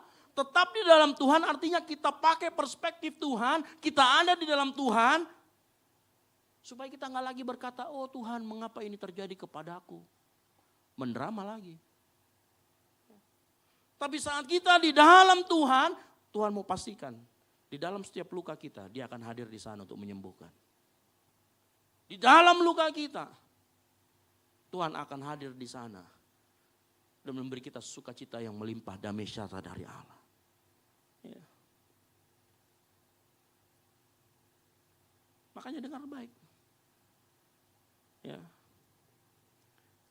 Firman Tuhan mengingatkan kita pagi hari ini. Untuk tidak membiarkan luka kepahitan menjadi pusat identitas kita. Dan kemudian mendikte cara kita berpikir. Orang yang didikte cara berpikirnya oleh luka, dia akan selalu iri hati, dia akan selalu pahit. Ya. Ketika luka dan kepahitan jadi kacamata, orang lain berhasil, kita terasa sakitnya tuh di sini. Tapi kalau kita yakin, kita tidak menjadikan luka kita sebagai kacamata kita, apapun yang orang alami, kita bisa bersukacita bersama-sama. Ya. Ucapan syukur mengingatkan kita bahwa kita juga hidup dalam anugerah. Filipi 4 ayat 6b berkata begini. Tetapi nyatakanlah dalam segala hal keinginanmu kepada Allah. Dalam apa? Doa dan permohonan. Beberapa pakar teologi mengatakan seandainya Kain dan Habel, Kain jujur akan perasaannya bahwa dia kecewa persembahannya ditolak dan dia bercakap-cakap dengan Tuhan. Maka bisa jadi Kain tidak jatuh membunuh Habel. Ya. Saya mau kasih tahu, apapun lukamu hari-hari ini, tetaplah di dalam Tuhan. Artinya apa? Bawa itu ke hadapan Tuhan. Taruh di hadapan kaki Tuhan. Dan jangan biarkan luka itu menjadi kacamata kita dalam memandang sesuatu. Karena luka yang kita pakai itu, kepahitan saat kita memandang sesuatu, akan berubah menjadi iri hati. Tapi kalau kita membawa itu ke dalam doa, iri hati kita, luka kita, Tuhan akan belokkan. Karena saya percaya, doa seringkali tidak mengubah keadaan, tetapi dia merubah hati kita. Yang setuju katakan amin. Ya. Ucapan syukur bukan berarti kita pura-pura kuat. Justru ucapan syukur adalah penawar agar hidup kita tidak dikuasai kepahitan. Kita tahu saat kita mengucap syukur, kita tahu Tuhan itu berdaulat dalam hidup kita. Ya. Kalau kita mengucap syukur, kita sedang menolak luka kita, kepahitan kita, menjadi kacamata kita dalam melihat apa yang terjadi di depan kita. Makanya setiap kali saya sudah selalu katakan, setiap kali kita merasa sakit, ambil waktumu untuk berdoa sama Tuhan, berdialog sama Tuhan. Karena kenapa? Nanti damai sejahtera Allah akan mengubah. Karena doa mengubah hati kita. Karena ada lagunya itu ya, doa itu mengubah segala sesuatu. Tapi kita lupa seringkali, yang pertama dirubah itu hati kita. Supaya kita tidak melihat sekeliling kita dengan kacamata kepahitan dan berubah menjadi iri hati. Itu yang pertama. Yang kedua, nah biasakan diri kita itu berlaku baik. Apa hubungannya nanti saya lihat ya. Kalau kita perhatikan dalam Filipi 4 ayat 5 berkata begini. Dalam terjemahan bahasa Indonesia dikatakan, hendaklah kebaikan hatimu diketahui semua orang. Tuhan sudah dekat. Ini bukan berarti kalau kita lagi menyumbang kita pergi selfie. Ya, oh saya menyumbang ini lalu kita ini bukan. Artinya begini, hendaklah semua orang dapat melihat sikapmu yang baik hati. Nah, supaya orang melihat sikap kita yang baik hati bukan artinya kalau dilihat baru berbuat baik hati, bukan. Artinya begini, jadikan kebiasaan berbuat baik itu gaya hidup. Yang mengerti katakan amin. Jangan nanti ada sorotan baru berbuat baik, bukan. Yang dimaksudkan dengan ayat ini adalah jadikan kamu punya gaya hidup, kita punya gaya hidup itu berbuat baik harus jadi gaya hidup Bapak Ibu Saudara sekalian. Ya. Halo. Nah ternyata begini Bapak Ibu. Kenapa ayat ini muncul? Nah Paulus itu pernah mengalami ada namanya dualisme di dalam dirinya. Hatinya itu sudah benar. Tetapi dagingnya, manusianya, sifat dosanya itu masih ada. Kedagingannya masih ada. Makanya walaupun hatinya sudah menyadari, kadang-kadang kita sulit untuk berbuat baik. Betul apa betul? Nah, coba sekarang saya mau tanya begini. Kalau ada orang yang pernah sakitin kita, dia kecelakaan. Mungkin hati kita itu betul-betul, oh ya Tuhan kasihannya ini kecelakaan. Tapi coba kalau misalnya ditanya, berani gak berbuat baik buat dia? Datangi, bawakan dia buah, beli di Genfresh, coba. Nah itu iklan. Nah itu ya. Coba pikir, berani gak? Kadang-kala kalau kita mau jujur, daging kita mengatakan, cukup hatimu yang penting. Kenapa? Kita malas. Kenapa? Tidak terbiasa. Loh iya ada buktinya. Paulus pernah ngomong, sebab apa yang aku kehendaki yaitu yang baik yang aku perbuat. Yang bukan yang apa? Sebab bukan apa yang aku kehendaki yaitu yang baik yang aku perbuat. Melainkan yang tidak aku kehendaki. Loh iya. Kadang-kala ada di dalam hati kita pertentangan, hati kita gitu mau. Tapi ternyata karena tidak terbiasa berbuat baik, makanya kita sulit untuk mau menolong. Karena kita orang lain sukses, merayakan kesuksesannya, karena kita tidak terbiasa, kita nggak mau sama-sama merayakan kesuksesannya, kita malah berdiam diri. Takut terluka lagi. Halo, betul atau tidak? Makanya kita perlu membiasakan diri berbuat baik. Kan tadi hati sudah beres, saat kita berdoa hati sudah beres. Nah tiba saatnya kebenaran hati kita, kehendak hati kita yang baik ditunjukkan keluar. Nah untuk menunjukkan itu keluar seringkali kedagingan kita melawan. Oleh karena itu kita perlu namanya membiasakan diri. Sama-sama katakan membiasakan diri. Iya, Paulus ngalamin apalagi kita. Ya. Membiasakan diri. Saat kita sudah berdoa, daging kita belum terbiasa. Makanya Paulus ngomong, ayo kebaikan hatimu diketahui semua orang. Artinya apa? Apapun yang terjadi teruslah berlaku dengan sikap yang baik. Yang setuju katakan amin. Ya. Kalau bilang hatiku belum beres, doa. Sudah beres? Beres. Biasakan dirimu berbuat baik. Nah, kalau kita punya kacamata Injil, sekali lagi, maka yang terjadi, maka damai sejahtera Allah akan memelihara hati dan pikiran kita. Yang mengerti katakan amin. Engkau gak didikte lagi, hidupmu gak didikte lagi dengan iri hati dan kepahitan. Tetapi hidupmu penuh dengan damai sejahtera, sukacita dari Allah. Karena seringkali iri hati karena kepahitan, itu merenggut damai sejahtera dari Allah. Nah, saya mau kasih tahu, kalau itu terjadi, datang berlutut di bawah kaki Tuhan. Ekspresi kita curahkan di hadapan Tuhan, di dalam Tuhan. Hatimu akan berubah. Setelah hatimu berubah, Tuhan yang ubahkan melalui Roh Kudus. Saat kita menyembah, memuji nama Tuhan, Roh Kudus akan bekerja. Dia akan ubahkan hatimu. Saat engkau berserah merendahkan diri di hadapan Tuhan, dia akan ubah. Dia akan memberikan kita cara perspektif yang baru melihat itu. Entah apa yang terjadi, pokoknya dia akan memberikan sesuatu yang baru dalam hati kita. Dia akan berikan hati yang baru. Setelah hati yang baru, ayo biasakan daging kita, tunjukkan kebaikan hati. Nggak perlu sorotan, karena Paulus berkata sebenarnya dalam hal ini, ayo biasakan diri kita berbuat baik. Pemain musik saya panggil ke depan. Saudara-saudaraku yang terkasih, Bapak Ibu Saudara sekalian. Hidup ini terlalu berharga untuk dihabiskan dengan memelihara luka, kepahitan. Sedangkan firman Tuhan menunjukkan dengan jalan yang sangat jelas. Bawa lukamu ke hadapan Tuhan, ekspresimu apapun, di bawah kaki Tuhan. Dan biasakan dirimu berbuat untuk kebaikan. Saya mau kasih tahu, maka damai sejahtera Allah akan terjadi dalam hidup kita. Bapak Ibu Saudara sekalian, luka itu nyata, yang setuju katakan amin. Tapi Tuhan lebih nyata, yang setuju katakan lebih keras, katakan amin. Perih itu kuat, tapi kasih Kristus jauh lebih kuat. Iri hati mungkin pernah membuat kita membusuk dari dalam kepahitan. Tetapi hari ini Tuhan menawarkan sesuatu untuk kita. Yaitu damai sejahtera Allah. Saat kita datang ke kaki Tuhan, Dia akan berikan damai sejahtera yang jauh melampaui segala akal.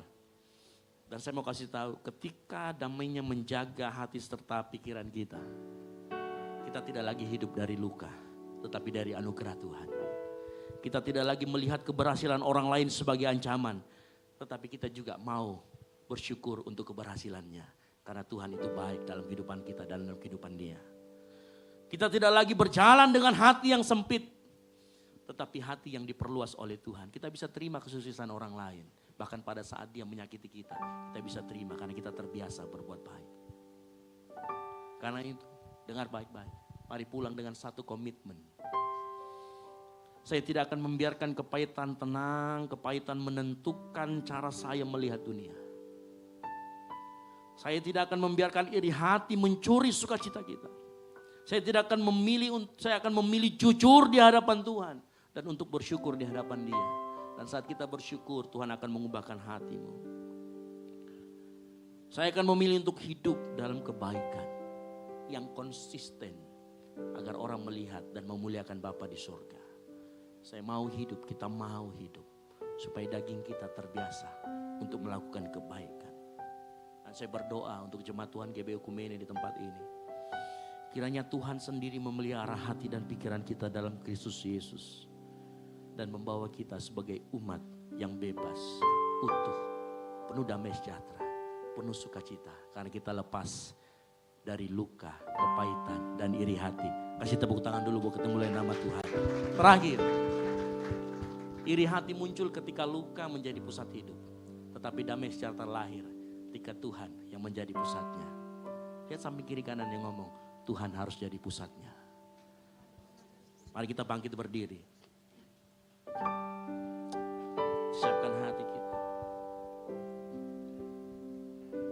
Mengalir kuasa dari tempat maha tinggi, Bapa kekal mulia, Kau hadir di sini, memulihkan hati, menyembuhkan yang terluka. Ku kan tenang bersamamu Bapa. Kita menyanyikan pujian ini dari awal. Kita bawa segala macam luka kita ke dalam kaki Tuhan. Bapa Kau mendengar Seruan hatiku, tak pernah Kau lepas dari kasih-Mu. dari kasih Katakan lewat lembah gelap,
mengaliri kuasa dari tempat mati. Itulah damai sejahtera Allah yang turun buat kita. Saat kita membawa segala luka, kepahitan, sakit hati kita taruh di kaki Tuhan. Saat itulah damai sejahtera Allah akan memampukan kita, mengubah hati kita, membuat kita terbiasa melakukan perbuatan yang baik. Makanya dengar baik kamu mulai hari ini. Jangan sangkali lukamu. Jangan sangkali engkau pernah terluka atau pernah dilukai. Itu memang pernah terjadi. Mungkin kita dapat luka dari orang tua kita, dari anak kita, dari orang sekitar kita, suami istri kita. Dan Tuhan tahu dia lukamu seperti apa. Dan Tuhan siap menyambut engkau dengan lukamu. Karena dia mau kasih anugerah damai sejahtera yang luar biasa yang akan terjadi dalam hidupmu. Makanya dengar baik pagi hari ini. Tuhan itu nyata dan dia ada untuk memberikan damai sejahtera yang dari surga. Mari sambil angkat kedua tangan kita, sama-sama katakan, mengalir. Minta sama Tuhan. Kuasa dari tempat maha tinggi. Yes. Bapa kekal mulia, Kau hadir di sini, memulihkan hati, menyembuhkan yang terluka, bukan tenang. Biar jemaat Tuhan saja nyanyikan pujian ini sambil angkat kedua tanganmu. Sama-sama katakan mengalir.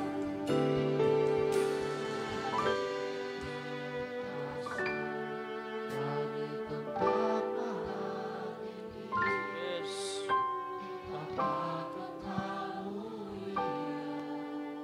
Kau hadir di sini. Amin. Menyembuhkan yang terluka, bukan tenang bersamamu.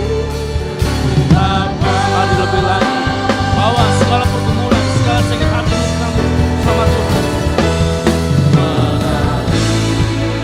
Kuasa dari tempat maha tinggi, tempat tempat mulia, Kau hadir di sini, memulihkan hati, menyembuhkan yang terluka, bukan tenang bersamamu.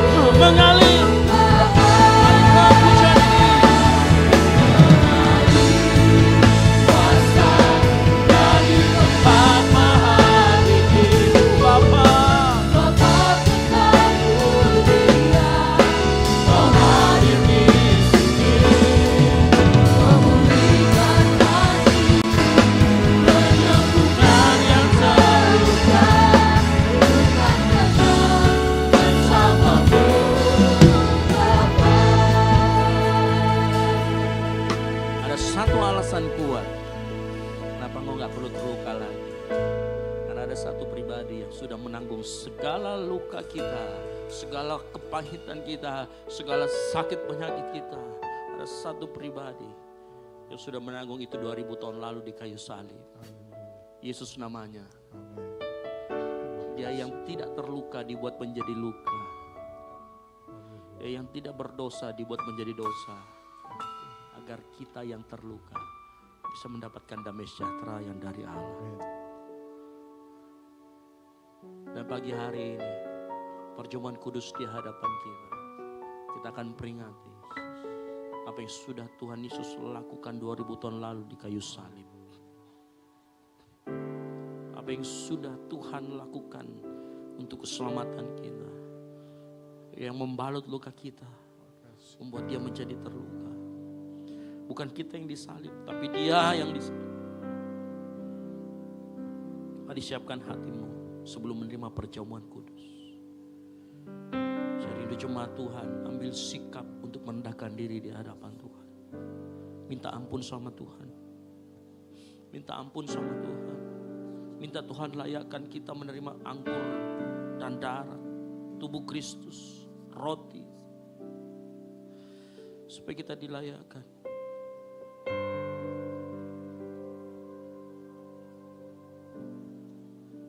ngomong sama Tuhan. Mungkin kita ada salah sama orang-orang sekitar kita. Minta ampun sama Tuhan. Minta ampun sama Tuhan. Minta ampun sama Tuhan. Ngomong sama Tuhan, Tuhan layakkan kami menerima perjamuan kudus ini. Minta sama Tuhan melayakkan kita.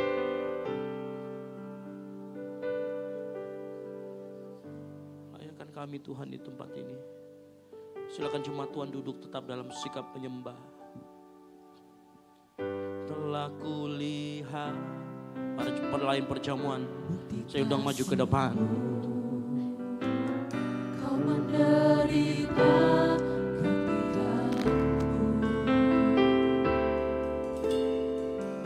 dengan darahmu, kau selamatkanku. Kini ku hidup menyenangkanmu. Terlalu Besar kasih-Mu Bapa, pengorbanan yang Kau berikan bagiku. Terlalu mahal darah-Mu Yesus, tercurah untuk menebus hidupku. katakan dari awal dengan sungguh-sungguh.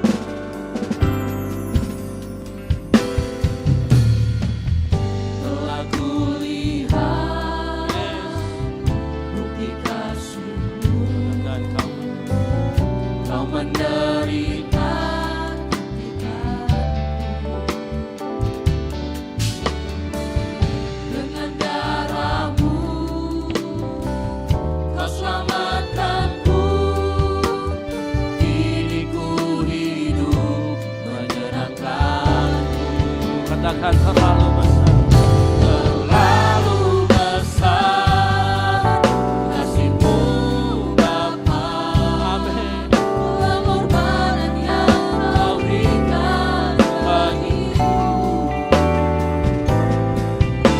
Terlalu Amin. mahal darah-Mu Yesus, tercurah untuk menebus hidupku. Katakan terlalu besar. Terlalu besar kasih-Mu Bapa, pengorbanan yang Kau berikan bagiku. Terlalu mahal darah-Mu Yesus, tercurah untuk menebus hidupku.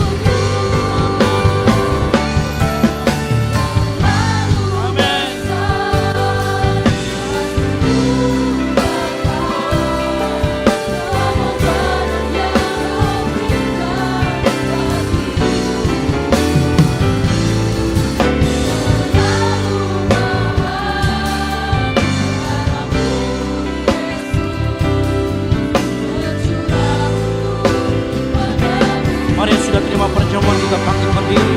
Katakan terlalu besar.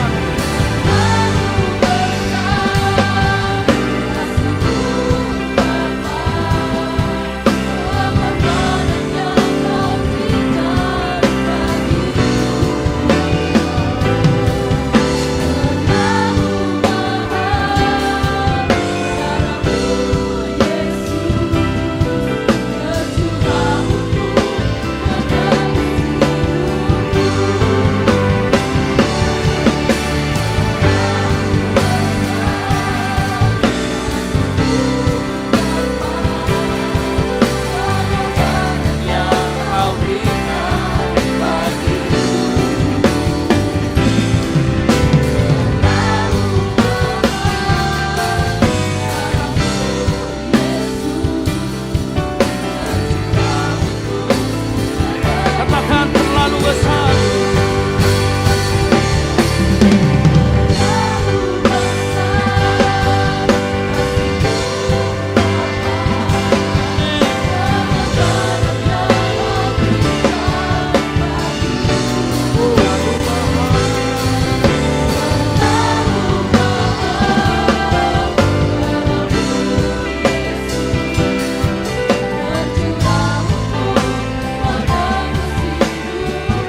merayakan kelahiran Tuhan Yesus.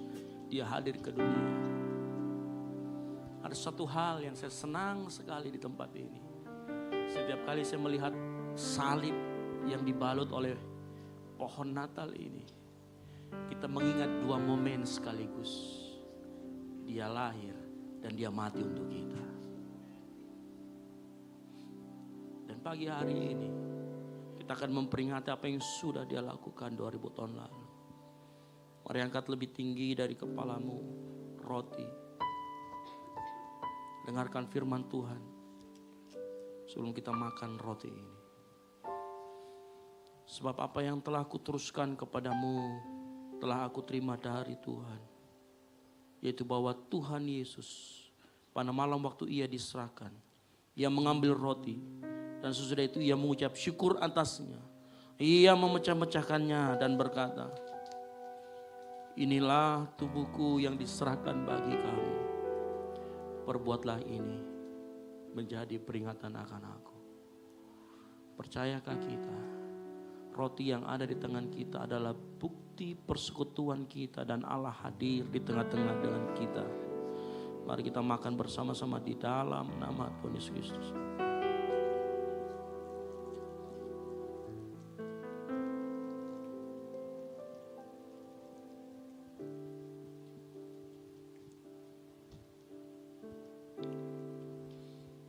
Siapkan cawan. Angkat lebih tinggi dari kepala.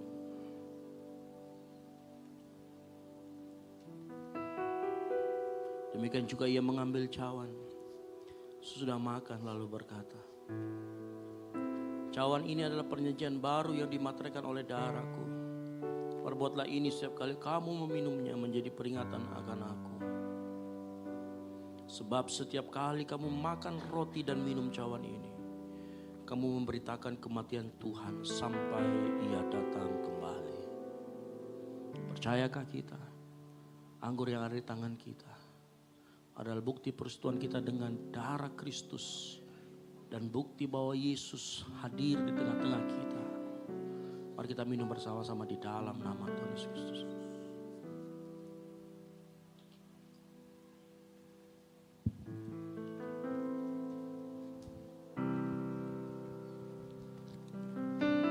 Suaramu mengucap syukur.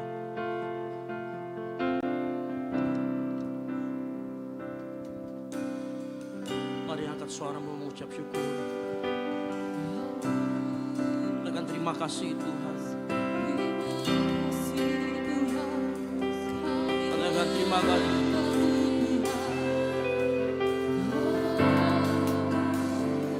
Angkat suaramu. Katakan terima kasih Tuhan. Angkat penyembahanmu, katakan terima kasih. Angkat suaramu, thanks Lord. Terima kasih.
Bapa di surga, kami ucap syukur buat apa yang sudah Kau lakukan dalam kehidupan kami. Penebusan Tuhan Yesus memampukan kami, membuat kami mampu berbuat apa yang baik, mengobati luka-luka kami saat kami membawa ke dalam tangan Tuhan. Oleh karena itu, pagi hari ini kami mau serahkan semua luka, kepahitan, iri hati kami. Kami mau jujur di hadapan Tuhan, kami mau mengakui di hadapan Tuhan. Dan pagi hari ini kami mau belajar untuk terus melakukan apa yang baik, sehingga damai sejahtera Allah akan selalu melingkupi kami Tuhan. Hamba-Mu sudah selesai berbicara, tapi hamba-Mu yakin apa yang sudah disampaikan terus dibicarakan oleh Roh Kudus kepada setiap kami. Setiap kali kami mengalami sesuatu, Roh Kudus menuntun kami, membina kami, sehingga kami semakin serupa dengan Kristus. Terima kasih Bapa di surga buat segala kebaikan-Mu. Dan kami mengucap syukur juga dan persekutuan dengan tubuh dan darah Kristus. Kami mengingat apa yang sudah Tuhan lakukan di kayu salib. Ini yang menjadi doa kami Tuhan pagi hari ini. Sambut dan sempurnakan. Biar kehendak-Mu yang jadi bukan kehendak kami. Di dalam nama Tuhan Yesus Kristus. Yang diberkati firman Tuhan, sama-sama katakan amin. Baik, silakan duduk kembali. Puji Tuhan, siapa yang telah diberkati oleh firman Tuhan? Mari lambaikan tangan kita semua. Puji Tuhan. Saatnya kita akan memberi persembahan buat pekerjaan Tuhan di tempat ini. Di depan Bapak Ibu terdapat 2 amplop persembahan untuk kas gereja dan untuk operasional pastori. Sebelum kita memberi yang terbaik bagi Tuhan, mari kita sama-sama angkat kedua amplop ini. Kita berdoa kepada Tuhan. Terima kasih Tuhan buat firman-Mu. Terima kasih buat anugerah-Mu. Terima kasih buat kasih-Mu yang telah menyelamatkan kami, yang telah membawa kami sampai saat ini ya Tuhan. Dan di tangan kami Tuhan, kami memberi persembahan yang terbaik buat pekerjaan Tuhan di tempat ini. Apa yang kami beri Tuhan biarlah berkenan di hadapan Tuhan. Terima kasih Tuhan Yesus, dan kami siap memberi dengan sukacita. Haleluya. Amin. Puji Tuhan. Persembahan akan dimulai dari sebelah kiri saya, di tengah sampai dan di sebelah kanan saya. Tuhan Yesus memberkati. Bagaikan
mendengarkan kegiatan kita sepekan.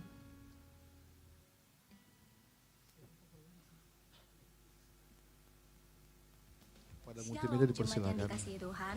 Berikut beberapa informasi kegiatan GBI Oikumene selama 1 minggu ke depan.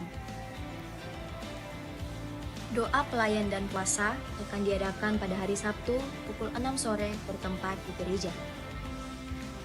Gladi bersih untuk ibadah raya pertama akan diadakan pada hari Sabtu pukul 7 malam, ibadah raya 2 pada hari Minggu pukul setengah 3 sore, dan gladi bersih untuk ibadah raya ketiga akan diadakan pada hari Sabtu pukul 10 pagi. Ibadah raya Minggu diadakan sebanyak 3 kali, yaitu pukul 9 pagi, pukul setengah 5 sore, dan pukul 7 malam. Ibadah raya yang pertama dan yang kedua akan disertai ibadah anak sekolah minggu. Ibadah-ibadah ini dapat disaksikan secara online melalui live YouTube GBI Oikumene.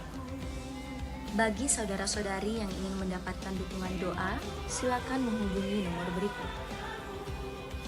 Pondok Daud akan diadakan setiap hari Selasa dan Jumat pukul 3 sore bertempat di ruang sekolah minggu. Bagi jemaat Tuhan yang berkerinduan untuk didoakan, silakan mengisi form pokok doa yang telah disiapkan. Mari tetap saling menopang dalam doa-doa kita kepada Tuhan. Bagi saudara-saudari yang membutuhkan layanan konseling, penyerahan anak, dan pernikahan, silakan menghubungi nomor berikut. Baptisan akan diadakan pada minggu terakhir setiap 3 bulan sekali. Bagi saudara sekalian yang membutuhkan layanan baptisan, silakan menghubungi nomor berikut. Persembahan persepuluhan dan persembahan lainnya dapat ditransfer melalui rekening BCA dengan nomor 7993 111 777 atas nama GBI Oikumene. Jangan lupa untuk mencantumkan keterangan untuk setiap persembahan yang diberikan. Perpuluhan yang jemaat Tuhan berikan akan dipergunakan seluruhnya untuk pekerjaan Tuhan di tempat ini dan akan dilaporkan secara periodik serta terbuka kepada jemaat Tuhan sekalian. Bagi Bapak Ibu jemaat Tuhan dan saudara sekalian yang rindu untuk melayani Tuhan, silakan mengisi formulir dengan cara scan barcode berikut atau menghubungi nomor berikut. Mari memakai waktu dan talenta yang Tuhan beri bagi kemuliaan namanya. GBI Oikumene mengucapkan selamat ulang tahun bagi jemaat Tuhan yang ulang tahun sepanjang bulan ini. Kasih, sukacita, dan penyertaan Tuhan melimpah bagi jemaat Tuhan sekalian. GBI Oikumene BTP mengucapkan selamat kepada jemaat Tuhan yang telah lulus dan meraih gelar sarjana. Sukses selalu dan Tuhan Yesus menyertai setiap langkah ke depannya. Demikian informasi mengenai kegiatan GBI Oikumene selama sepekan. Selamat hari Minggu, Tuhan Yesus memberkati. Cek, baik. Pengumuman untuk minggu ini, yang pertama kami mengucapkan selamat datang kepada Bapak Ibu Saudara sekalian yang baru mungkin pertama kali hadir di tempat kita di GBI Oikumene atau kita biasa sebutnya Golsisi ya. Selamat datang, selamat beribadah di tempat ini. Nah, di samping kanan kiri Bapak Ibu Saudara sekalian ada teman-teman Aser yang membawakan form selamat datang. Nah, silakan ini nanti diisi, jangan lupa diisi juga nomor handphonenya untuk kemudian nanti kita akan follow up dan mendapatkan souvenir. Ya, jadi nanti setelah diisi boleh di bawah itu ada teman-teman Aser yang sudah menyiapkan souvenir untuk Bapak Ibu tukarkan dengan form selamat datang yang sudah diisi. Dan bagi Bapak Ibu Saudara sekalian yang membutuhkan dukungan doa, setiap hari Selasa dan Jumat kita selalu ada pondok doa Daud. Gitu ya, nanti boleh dituliskan di form pokok doa, teman-teman Aser juga bawa. Nanti kita akan doakan dan akan masuk ke meja saya untuk didoakan. Itu yang kedua. Lalu untuk minggu ini tidak ada kegiatan gereja karena saya yakin kita semua undangan Natal sudah numpuk. Betul apa betul? Ya, jadi silakan menghadiri undangan Natal dari berbagai gereja yang mengundang Bapak Ibu Saudara sekalian. Pokok ada di mana ada spanduk, hadirilah, hadir saja sudah berarti diundang kan begitu. Ya, kalau Anda sudah membaca berarti diundang. Itu jangan tunggu undangannya. Gitu kan di depan kita itu kemarin ada teman-teman juga dari teman-teman STEMI. Itu kalau nggak salah dari Reform, teman-teman Reform juga mengundang kita untuk Natalnya Pak Stephen Tong. Saya lupa tanggal berapa itu. Sebentar, saya lihat dulu datanya. Itu juga silakan didatangin, dihadiri maksudnya ya, jangan didatangi, dihadiri. Ya, jadi boleh dihadiri di tanggal 7 Desember. Oh, di 10 Desember jam 18.30 di Miko. Nah, silakan juga dihadiri, ada Pendeta Stephen Tong gitu ya, yang mau siapa tahu kan beliau senang dengan pemberitaan kabar yang disampaikan firman Tuhan oleh beliau, silakan datang nanti hari Rabu tanggal 10. Dan di depan juga itu, kalau depan BTP besar sekali ya, teman-teman kita dari Tiberias juga mengadakan. Nah, silakan dihadiri, enggak apa-apa kan begitu. Lumayan nanti dapat, biasanya dibagikan minyak urapan. Gitu boleh dibawa pulang juga kan gitu. Kasih saya satu juga. Gitu ya. Jadi silakan datang, hadiri di mana. Nah, biasanya juga ada Natal perkumpulan yang dari Talung Lipu, dari Tondon, dari mana. Silakan juga itu dihadiri kalau misalkan ada Natal dari keluarga gitu ya. Saya juga yakin, saya lihat ini jemaat-jemaat di kompleksnya juga sudah mengadakan acara kan begitu ya. Jadi dihadiri juga begitu. Baik, itu pengumuman dari, jadi minggu ini nggak ada, yang ada hanya Pondok Doa Daud, lalu kemudian juga latihan hari Sabtu, di Ibarai 3 dan 1 di jam 4:30 sore, lalu kemudian 2 pelayan jam 6 sore hari Sabtu, lalu kemudian jam 7 malam untuk latihan untuk ibadah raya hari Minggu. Begitu, seperti itu. Lalu kemudian juga saya mengucapkan terima kasih kepada jemaat Tuhan yang sudah membantu kita dalam acara Natal kemarin, puji Tuhan berjalan dengan baik. Ya, kasih tepuk tangan dulu buat panitia yang bekerja dengan luar biasa. Ya, target kita itu 1.200. Ternyata yang hadir 1.300 sekian begitu ya. Sekiannya itu antara 50, 40 berapa, yang penting lebih dari 1.300. Dan saya yakin dan percaya kehadiran kita juga memberkati kota, karena saya sudah sampaikan juga kemarin bahwa segala persembahan yang sudah kita dapatkan dari Natal kita akan sumbangkan untuk teman-teman kita yang terkena bencana. Lewat mana? Kita akan sumbangkan lewat BPD. Jadi setiap BPD itu kan di setiap wilayah ada BPD-nya. Nanti BPD kita akan koordinasi dengan BPD yang di Sumatera Utara untuk menyalurkan bantuan-bantuan yang kita berikan kemarin waktu kita Natalan. Yang mengerti katakan amin. Ya, jadi saya harap jadi tidak buat kita di tempat ini kita berkati yang kita bisa lakukan, yang setuju katakan amin, gitu ya. Saya juga senang sekali kemarin yang terkumpul kalau nggak salah sekitar 8 juta sekian gitu ya. Yang pasti lebih 8.800.000 atau 8.800.000 ya. Ya, sekitar 8.800.000, pokoknya kita akan sumbangkan semua itu. Ya, jadi kalau ditanya dana panitia aman nggak? Ini lagi dihitung kan begitu ya. Naga-naganya minus atau plus ini? Oh, minus sedikit ya, minus sedikit sih, sedikit. Itu artinya, tapi puji Tuhan loh, karena Tuhan itu baik sehingga cara kita berjalan dengan baik. Dan kita juga agak surprise karena doa kita itu minta cuaca yang terbaik. Karena cuaca yang terbaik tidak harus selalu cerah dan tidak harus selalu hujan. Kalau kita ingat di hari Jumat itu hujan deras gitu ya, udah macet di mana-mana, tapi luar biasa. Kasih tepuk tangan buat keamanan dari Pak Domingus. Diamankan. Jadi kalau Bapak Ibu lihat, kan biasanya kalau depan UNAS itu kalau sudah hujan masih macet. Nah, dari jam 2 kita sudah koordinasi sama teman-teman. Gimana caranya nih biar gak macet. Puji Tuhan.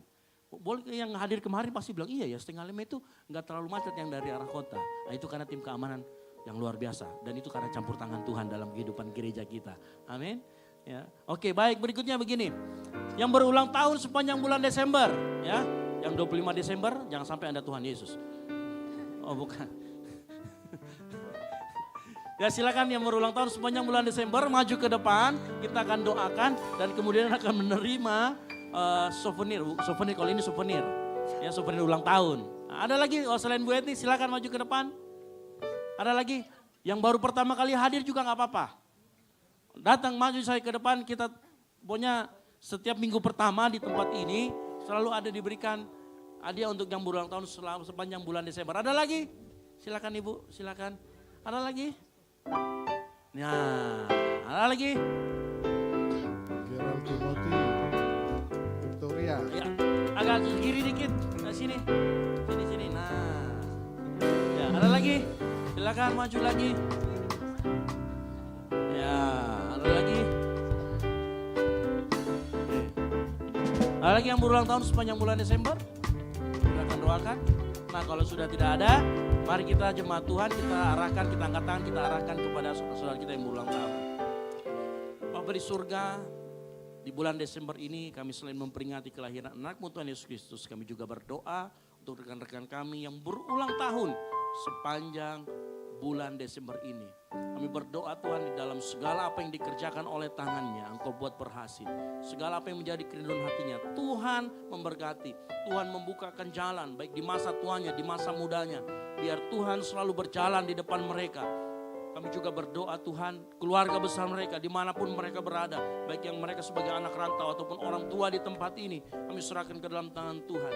Biar apapun yang terjadi dalam keluarga mereka tetap dalam anugerah Tuhan. Dan bila di usia yang baru ini, Tuhan bukakan tingkap-tingkap langit dan berkat melimpah di dalam kehidupan teman-teman kami, saudara-saudara kami. Di dalam nama Tuhan Yesus Kristus. Haleluya. Amin. Umur panjang di Tangan kanan.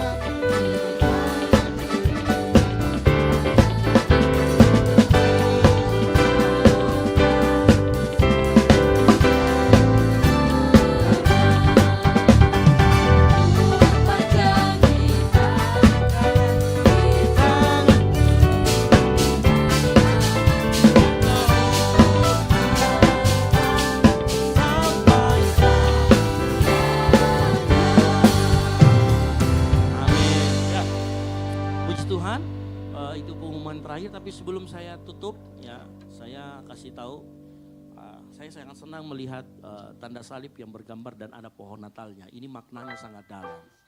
Jadi pastikan kita berfoto kan? Enggak. Enggak, ini serius. Ini apa ya, waktu saya melihat, karena saya yang mengusulkan untuk membuat seperti ini. Karena kadang kita terlalu hegemoni Natal, tapi kita lupa bahwa salib itu juga lah yang datang untuk menyelamatkan kita. Ya, di dalam salib itu ada keselamatan kekal. Dan di dalam kelahiran Tuhan itu menyatu. Jadi saya senang sekali dengan desain ini. Dan saya mengajukan, ya, karena ini maknanya dalam. Gitu. Jadi pastikan kita mengerti tentang apa makna kelahiran. Dan di saat yang bersamaan kita harus mengerti apa yang Tuhan sudah lakukan waktu dia mati 2000 tahun lalu di kayu salib. Ya, dalam pohon Natal ini. Makanya saya kemarin juga waktu Natalan saya bilang, saya marahin ini Jojo, mana pohon Natalmu? Oh iya ya, kita kemarin Natal kalau nggak ada yang perhatikan nggak ada pohon Natalnya loh. Nah, ternyata di sini, kan begitu. Gitu. Jadi bagi yang hadir kemarin dan belum sempat berfoto, ini bisa nyala lampunya. Jadi nanti silakan bawa foto, kan begitu. Saya takutnya kemarin hadir cuman, Pak, kenapa nggak ada pohon Natalnya? Kami nggak foto dong, cuman foto di foto booth saja, kan begitu. Nah ini boleh, nanti bisa dinyalakan. Baik, itu saja pengumuman dari saya. Sekali lagi kasih kemuliaan buat nama Tuhan. Haleluya. Puji Tuhan, kita akan mengakhiri ibadah kita pada siang hari ini. Saya undang kita bangkit berdiri semuanya.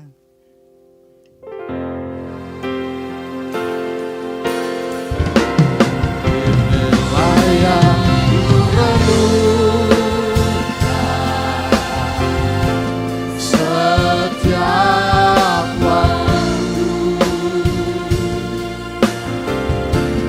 nyanyian pujian dan pengagungan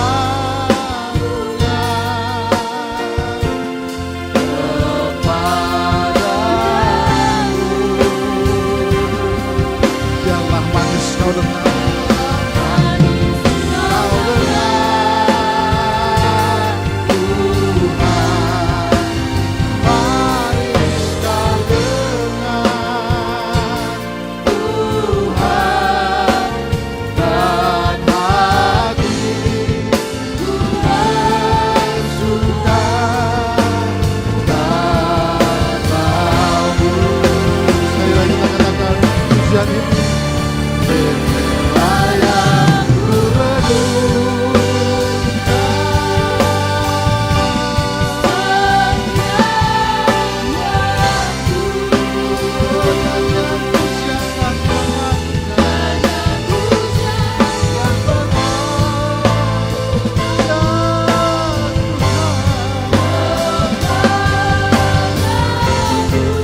namamu ya Bapa di surga.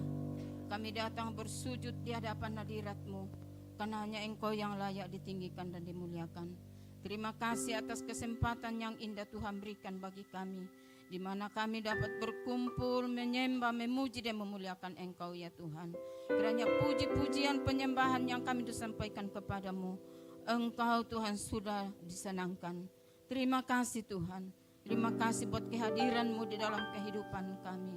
Sepanjang ibadah ini Tuhan Kau hadir, melawat dan memberkati kami ya Tuhan. Tuhan, kami telah memuji-muji nama-Mu. Biarlah pujian ini Tuhan sungguh-sungguh menyenangkan hati-Mu. Bahkan firman-Mu Tuhan yang sudah diperdengarkan bagi kami lewat hamba-Mu Tuhan. Kiranya firman-Mu ini dapat mengubah hidup kami, memberkati kami ya Tuhan. Berilah hati-Mu kepada kami, menjamah hati kami agar kami tidak gampang iri hati, tidak gampang kepahitan, karena Tuhan memiliki hati kami dan hati Tuhan adalah milik kami. Terima kasih ya Bapa di surga, berkati hamba-Mu yang sudah membentangkan firman-Mu. Kiranya pengurapan-Mu terus terjadi di atas kehidupan hamba-Mu dimanapun berada, mengabarkan kebenaran firman-Mu di dalam pekerjaannya, bahkan pelayanannya. Tuhan tetap memberkati, biar nama Allah ditinggikan dan selalu dimuliakan. Terpujilah nama-Mu ya Bapa di surga. Kami berdoa Tuhan buat Tuhan pelayan yang ada saat ini, yang sudah mengambil bagiannya Tuhan di dalam pelayanan. Tuhan memberkati, berkati Tuhan pelayanannya, berkati rumah tangganya, pekerjaannya ya Tuhan Engkau berkati.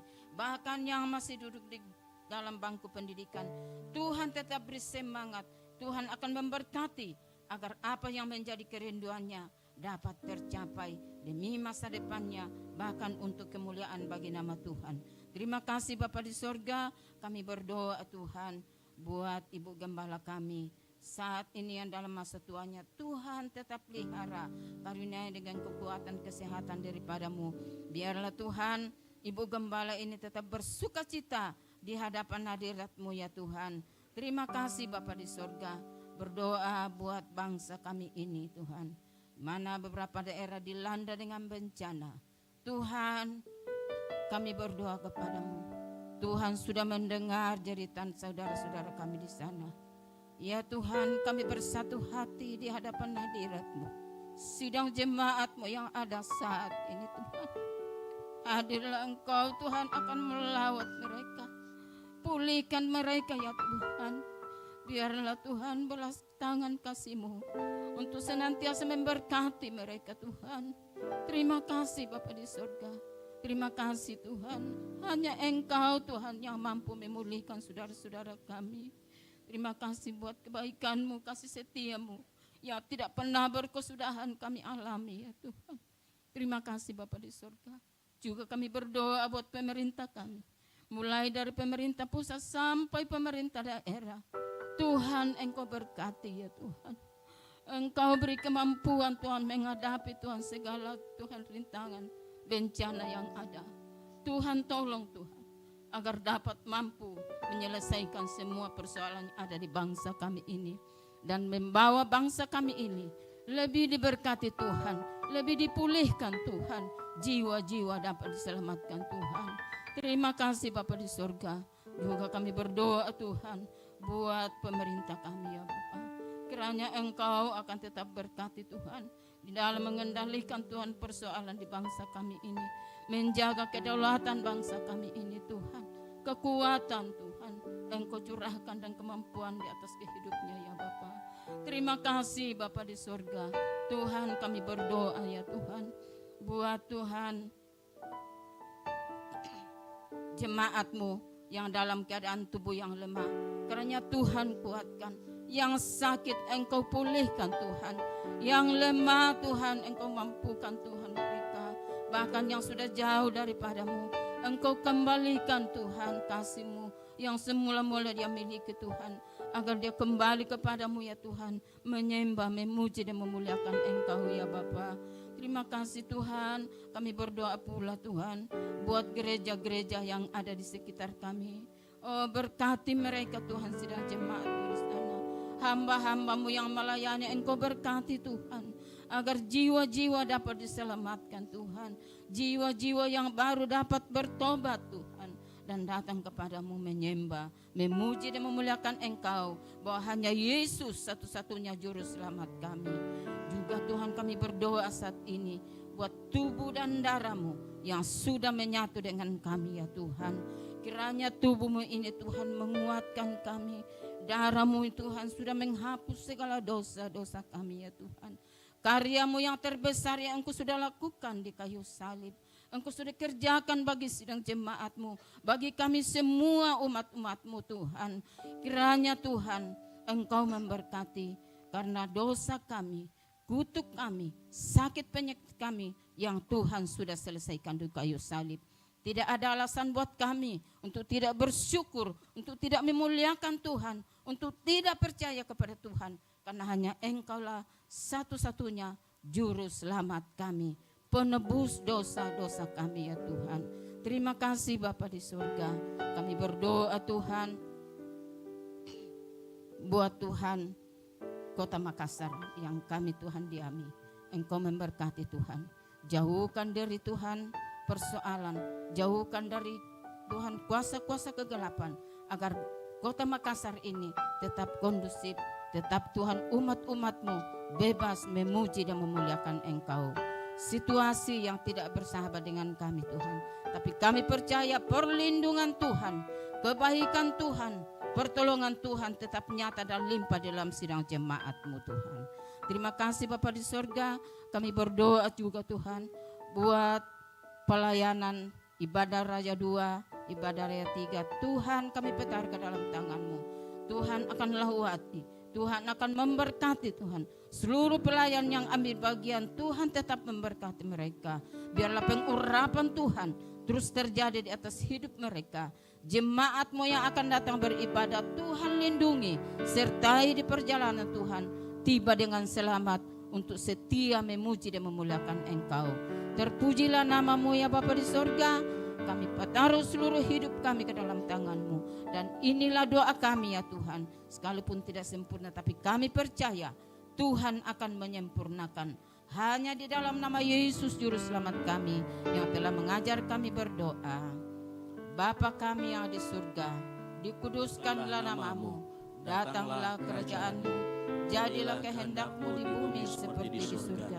Berikanlah kami pada hari ini makanan kami yang secukupnya, dan ampunilah kami akan kesalahan kami, seperti kami juga mengampuni orang yang bersalah kepada kami.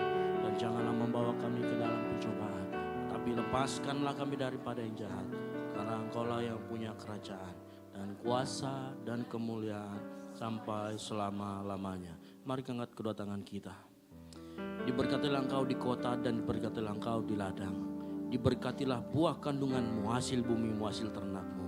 Diberkatilah bakulmu dan tempat adonanmu. Diberkatilah engkau pada waktu masuk dan diberkatilah engkau pada waktu keluar. Oleh karena itu pulanglah dan jadilah terang dan garam, sehingga Injil diberitakan melalui hidupmu. Dan biarlah anugerah dari arah Bapa, keselamatan di dalam Kristus Yesus, dan penyertaan yang manis oleh Roh Kudus menyertai kita semua mulai dari saat ini sampai dengan Maranatha. Tuhan Yesus datang kembali menjemput kita semua di awan-awan permai. Bagi Dialah segala kemuliaan sampai selama-lamanya. Yang diberkati Tuhan, sama-sama katakan amin. Selamat hari Minggu, Tuhan Yesus memberkati, dan silakan mengambil satu dulu sejenak.